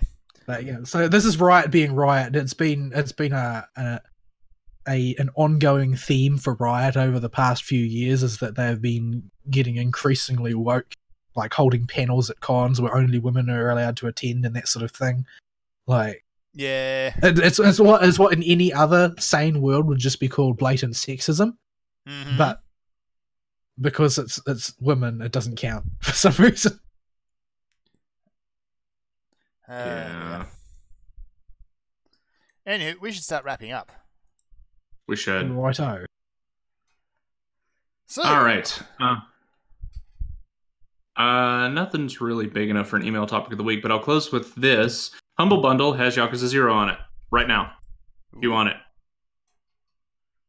I don't know what the price tier you got to pay for it to get it is, but it's there. I did look it up earlier. Yep, and it's worth it for Yakuza 0 alone. So, Yeah. There's been some weird stuff on Humble over the last few years. Well, it seems like they sell pretty much anything now. Yeah. What I'm actually kind of sad I missed is the big D&D package they did. Like $10, and that would get you like 90% of the D&D 5th edition stuff. I think they're doing a similar thing for Pathfinder at the moment, aren't they? Yeah, they've got Pathfinder up at the moment. Yeah. That's basically D&D 3.5, isn't it? Yeah, with a few changes, I guess. Yeah. right, Pathfinder. A bit of backstory. Yes. No Drizzt. Yeah, Pathfinder is 3.5, not in Forgotten Realms. Yeah. And not in Greyhawk either. It's kind of somewhere in between the two. Actually, it might be related to Greyhawk. I don't remember off the top of my head. I might be lying. I cannot remember. Yeah. Let me see. Where are we? We're in the February. Yakuza 0. The threshold is... Oh, this is in their subscription bundle. Ugh. How about no? Yeah. No. I mean, I don't know that they're not an awesome service that maybe you should subscribe to, but I'm always weary of subscriptions. It's also got in it Sniper Elite 3. That's a point against it. Rock of Ages 2, which is fantastic and really stupid. The Division and a couple of expansions and Full Metal Furies. Wait, do you know Sniper Elite 3 is bad, or...? Yeah, it was notoriously awful, yes. I wouldn't know. The Freedom Opossum has it, and he likes it. I think that says all you need right there. I have Sniper Elite 2 because it was free. I think that's the bad. I think it's 2 that's the bad one. It might have been 2, but I'm pretty sure it was 3 is the really bad one. One of them was contender for worst game of the year. It came out. I can't remember which one it was. Yeah. Like, everybody mentioned it as the worst game of the year when it came out. I can't remember which one though. Yeah. Anyway, let's get out of here. That is one option. Yeah, that's one option to get the game I've been harping on about for a while. So yeah. Anything else before I take us out? No. All right, folks. We will see you next week. Sayonara. Bye bye.